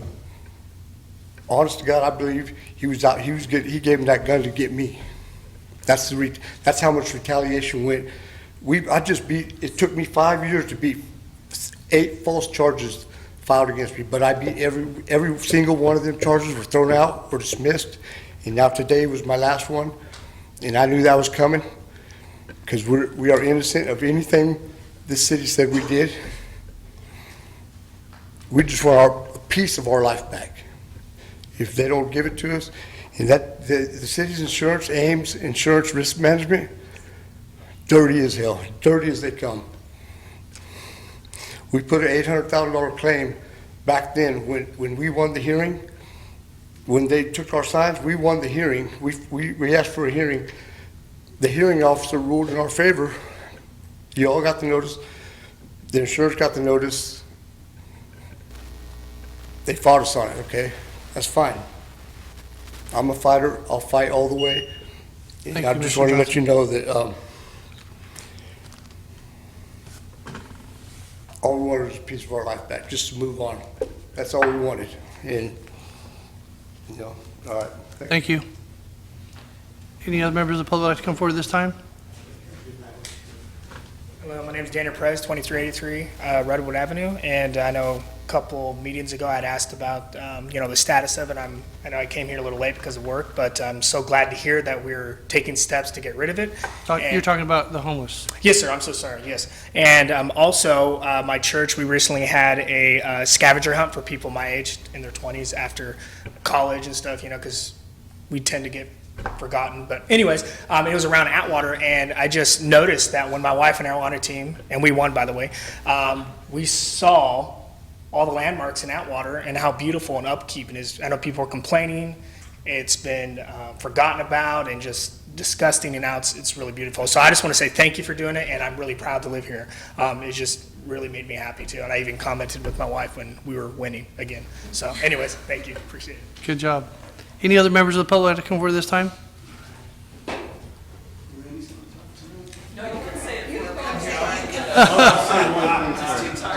Are you exhausted or what? Well, I can't. Speechless. I can't let Daniel, one of my church members, finish things off without. And He did a pretty good job. He did a good job. He did a good job. But I've been here more than he has this year. So I want to. Your attendance has been good. Appreciate it. So Rich Miller, 334 Silva Drive, Atwater, also Pastor Victory Baptist, 1280 Sierra Vista Street. I just want to say, as we end the year, this was my first year attending city council meetings, and I'm so thankful for the opportunity to come and to learn. I'm thankful to get to know Chief Slate, Chief Salvador. I praise the Lord that he brought you to our community. Good to meet Mr. Haddix, and I'm thankful that he's come. I'm thankful for the city council and for the city manager. I wasn't here over the past several years as there were problems, but I'm excited about the unity that is here in our community now and in our city council, and even what I saw tonight. I totally respect what you said about the solar, and I would probably have said the same thing as you, but I appreciate what you said about being a team player and how that it didn't seem like you were alienated for your view on it, but everybody worked together as a team. And that, I think that's great for the future of our city. And we are still concerned about the water. Praise Jesus. Yes, that was a miracle right there that you said praise Jesus, right? So I'm just kidding. I'm kidding. But I do think we should have a line item for next year. Those that stay for the last meeting, that we have some kind of food or refreshments. Right. For those of us that stay for the last meeting. For water, I'll make cookies for everybody. Okay, all right, and I'll bring the coffee. She makes good cookies. All right, what's that? She's quite the baker. Okay. Are you going to be here next year? Okay, we've got her word. We've got her. We have you booked for next year. It's getting cleaner, right? As it gets cleaner. So anyhow, but thank you, everybody. Appreciate all your hard work, and we're looking forward to 2020. Now I have to say something. Say your name. Well, because there's a pastor here. Anyway, I would love to hear. Who are you? Mary Ann Amarant. I would love to live in my town of Atwater, but I live in the McSwain area because of our water. Anyway, I would love just to see a positive progress report regarding our quality of our water. That's all I ask. Just keep us in the loop. I was told that our little water tower was cleaned out for a reason. Still don't really know. I would just like to be part of knowing what's going on. Okay. Yes. I don't know why, but You were supposed, actually, okay, thank you. Any other members of the public like to come forward this time? Seeing none, we'll close the public comment, and then I'm going to say something to you. You were supposed to come in and see us, because we set aside time to meet with you on the last council meeting. You wanted to do that? Please, dear God, if you were going to talk to me about water, you don't think I would be there. I'm in every one of Lori? I was never told. No. We're gonna have coffee at the almond tree, and you're gonna have Not the almond tree. Not the almond Granny's. How about Starbucks? Granny's Brooks. Starbucks at on Bell. Starbucks, now you're talking in Merced. I can't do No, we're Starbucks. not going to Merced, we got to keep it The water here, guys, what part of that don't you get? Okay, anyway, so, I'll have coffee at my church. God bless you, seen it. as you guys can see, the last meeting of the year is kind of coming unraveled at the end here, so. Well, look at how many people are left here, at least. There's about 25 to 50 people out there. We're not gonna tell the public. There's a lot of people here. I really think we should get our seats reserved. I really think. If you get here early enough, you can have that. PSLs. Okay, all right, council comments, Kale. I want to say thank you for those people that came out and experienced putt-putt golf with the small business group. That was a lot of fun, and I got to visit small businesses that I didn't know there was a little donut shop over there in their Five Corners. And it was a great thing, and we're very happy that Danny's pregnant wife won a big prize in that for the women's side. I want to thank the Chamber on a fabulous Christmas parade. Thanks Public Works and the chief for making sure everything was out and getting that dang car towed out of the way earlier, get towed out so we could all have a great parade. It was a wonderful experience. I don't think I've seen a parade, a Christmas parade that was that deep in people sitting on the side. It was wonderful. Thanks for the Downtown Association for getting the wreaths out. They look wonderful. And hopefully we're working on getting more lighting out there so everybody can see and get more wreaths next year. And then, other than that, I want everybody to have a very Merry Christmas and a very, very safe New Year. That's it. I'm gonna give the rest of my time to Councilman from District No. Ambrose. As you guys already heard, my family and I enjoyed the little putt-putt event that we had on Small Business Saturday. I was very confused, probably like a lot of our residents here, on what that exactly was. But I think next year, if it's presented a little bit better and far more notice, a lot more people will attend. It was a fun family event. Pretty much, you got to play one small round of golf at every one of these little stores, and you get to check out what all these little gyms have inside of them. And you also get to go to some of your favorites, like the Sub Shop. My daughter just loved that one. The Christmas parade, I think the Chamber did a very wonderful job.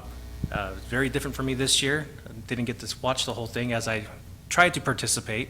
I don't know if a lot of you guys saw me running behind the truck that was in my spot there as I was trying to hand out little candy canes to all the kids. There's just no way you can do that in one night. So I don't know how Santa does it. So next thing, I want to say thank you again to all the residents of Atwater. It has been a wonderful year on this council. I'm hoping that we continue the progress and motivation that we have, and continue on and have 2020 be a wonderful year, and continue making positive progress. Councilwoman Vieira? Couple things that were brought up tonight. I'd like to maybe meet with Lori and CAL FIRE to kind of review some of the concerns that Gabe brought forward tonight. And then Mary Ann with the water tower in January. If we can get an update with the water, I do think it's important. I know that we have made the announcement at the end of the lawsuit, but to keep everybody informed, just like we saw tonight with the homeless issue, a lot going on behind the scenes, but knowledge is power. So for us to let you know I know that you'll feel better about it. So, got you, girl. I did miss the Christmas parade. I saw some pictures. I was able to go that night and see my granddaughter Tegan for the 5th year in a row dance in the Nutcracker. So everybody, oh gosh, takes my heart away to see her dance. Anyway, I think that's really the only thing left unsaid tonight is maybe we could get together. It's the first of the year and kind of discuss that and make sure that we've got covered the water. And then just Merry Christmas. It has been a wonderful year. Dan's 1 year in with 3 ahead of him. I'm 3 years in with at least 1 ahead of me. It has been an honor and a privilege to serve the city this year, to serve with missing Brian terribly because, you know, he's so knowledgeable and I could have used his expertise tonight too, but with Danny and John and Paul, watching the change in this city last year as we went from one mayor to the next, I think you've done a fabulous job as mayor. I think the city has improved. I see you work so hard. I know what you do for the best interest.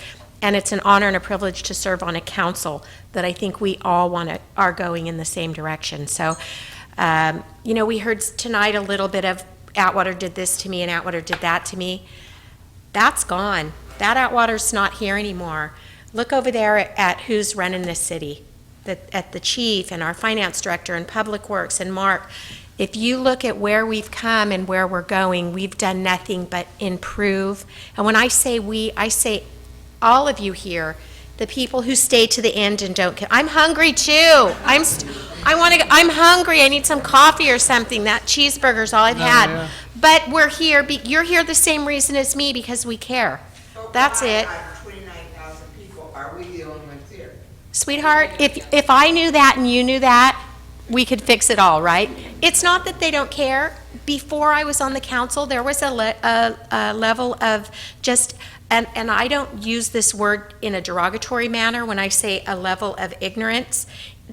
I'm not calling anybody dumb, or it's just out of sight, out of mind. So, and I was there too, and that's one reason I stepped up and ran is because, you know what, I didn't like what I saw, so and there'll be someone after me and someone after them. But a lot of people are home watching on TV, and when it turns bad, they'll be here. Well, that's what I admired about, can I call you Rick? Or Pastor? Yeah. When he said to me, he came up to the podium and talked and didn't get any answer. And he went home and was watching it on TV and got dressed again and came back. And I thought, for someone to do that is really, they really care. Well, and then when you say to the very end, you get extra treatment, like right now, I'm breaking all the rules. But you know what, we're a team and we're a family and this is our city and we're all here for the right reasons. And as the year rolls around and it comes to an end, it's the holidays, we all get kind of nostalgic. So I just want to say that the team that I'm on, I'm very proud of, and I'm so proud of our mayor and all the gentlemen here, and Lori and Chief and everybody. And we, you know what we have here, what's left of us tonight, this is really special, and not every city has this. So thank you guys for caring and being here. And everybody, please have a Merry Christmas. I want some Snicker bars and some Pepsis up here. Thank you. What? You can, Ambries. Before you finish it off, wanted to say a couple of things real quick. First, as I look over here, thank you guys for choosing Atwater. Yep. That's a fact. I am very thankful, and I'm pretty sure the rest of the board, the council here is thankful as well that you guys chose us. We're happy to have you guys. I know you guys haven't been here for the full year, but you guys have made awesome progress. And Mark's not new, but thank you for staying. And my thanks goes out to you guys and Lori also for a wonderful year. And like I said, it is an honor and a privilege to sit here. And you know what, Rich, you said it. We're not gonna hold you. We as a team have agreed that if we disagree tomorrow, we're still gonna be heading towards the right direction of positive progress. And that's what we do, and that is special. And like you guys said, thank you guys for all hanging around with me. You guys done? Okay. Got a bunch of things to run by here. First off, Brian Raymond's son, David, happy birthday to you. Brian wanted to say that tonight, but he was sick. Prayers are going out to Jim Sanders. He did our videography for us, and we use his equipment. And our prayers are for him that he recovers 100%. I don't know exactly what happened, but our prayers are going out to you, Jim. We all go home at the end of the day with the same goal in mind. We work hard to go to our family, and you need to stick around a few more years, Jim. Remember tonight why we celebrate Christmas. Jesus died for us. So remember the holiday, why we do that. Don't lose sight of that. And family is really important. Going back to Jim, you never know how close and how fragile life is until it's taken away. So we did the memorial down at the VFW for the memorial tree across in the parking lot for the city. That was very special. Ms. Pickford, Williamson, and a few others went above and beyond. They took out all stops. They moved it indoors to the VFW. If you guys haven't attended the memorial tree for your loved ones, they give you a candle. You put your loved one on a name. They read it off. It's very special. Only in this community I've seen it. Very, very cool. Very community focal.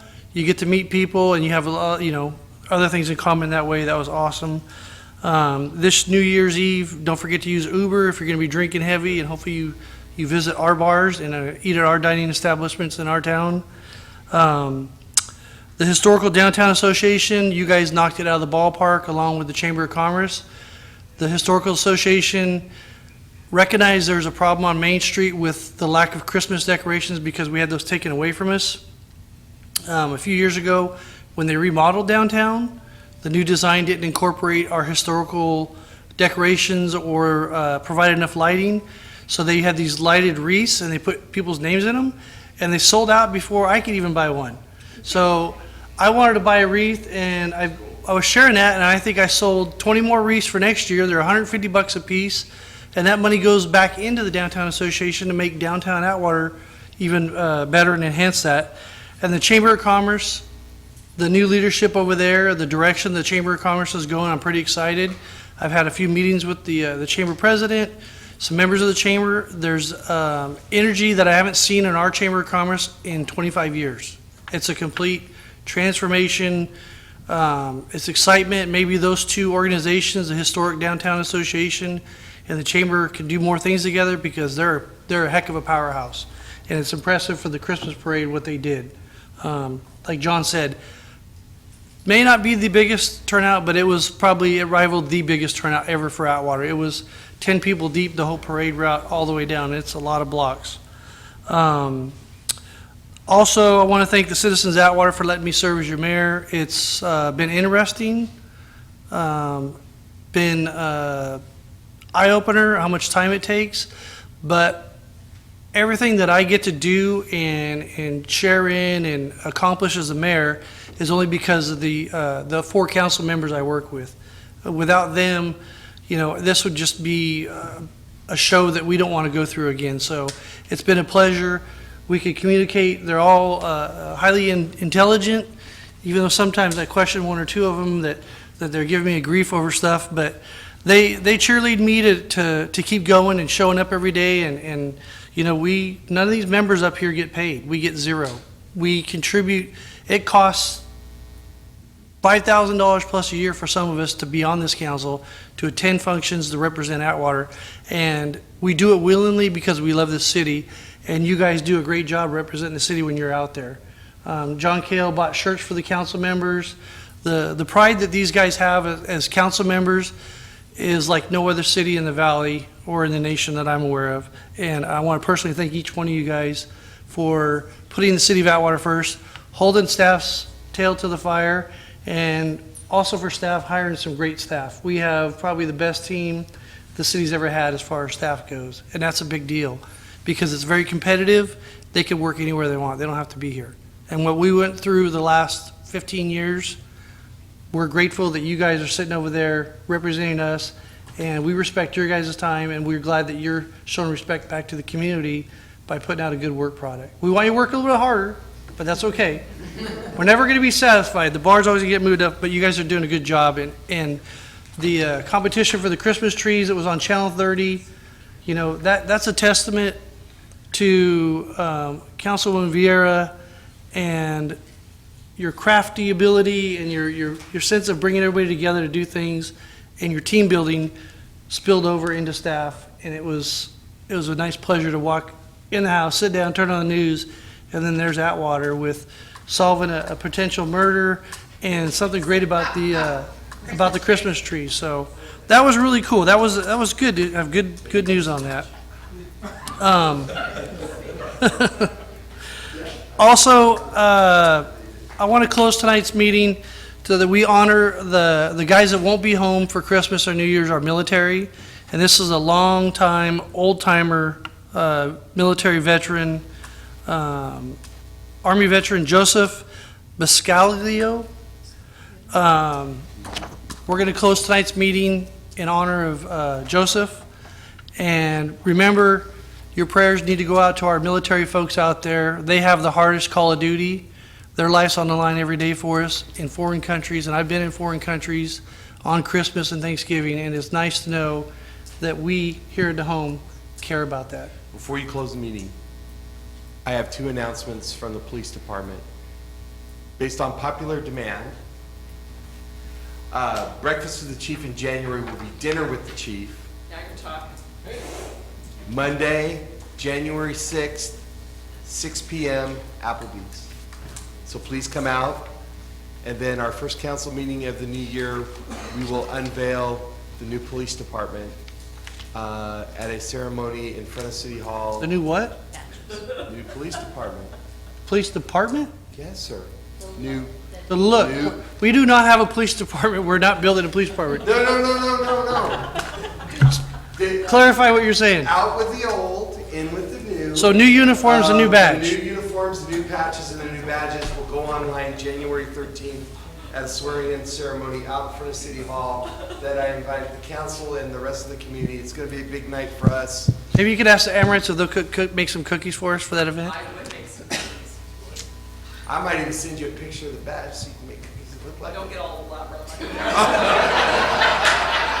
You said you wanted I just do the basics. That's Thank you, what I like. Mr. Mayor. So in that, we're going to close out the year of 2019 for the city of Atwater and the community of Atwater. In 2020, bear with us, we have some of the biggest events Atwater's ever going to see in our community. It's going to change the way things look and feel around here. We've got new highway improvements going through town. We're going to have almost 50,000 cars a day come through town as they close down 99 and make repairs there. So please, as you guys have to endure this, it's for improvements. Also welcome those people that have never been to our community.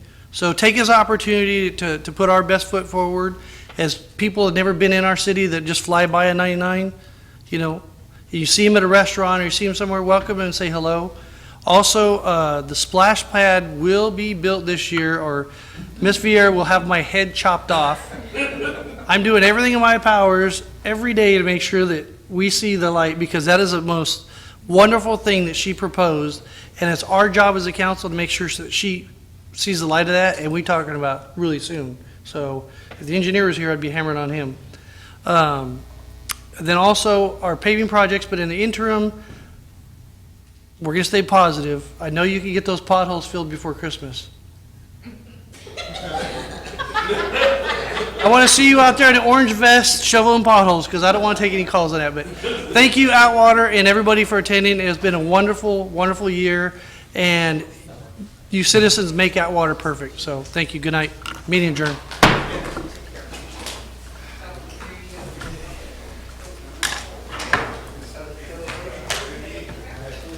It was very, very good.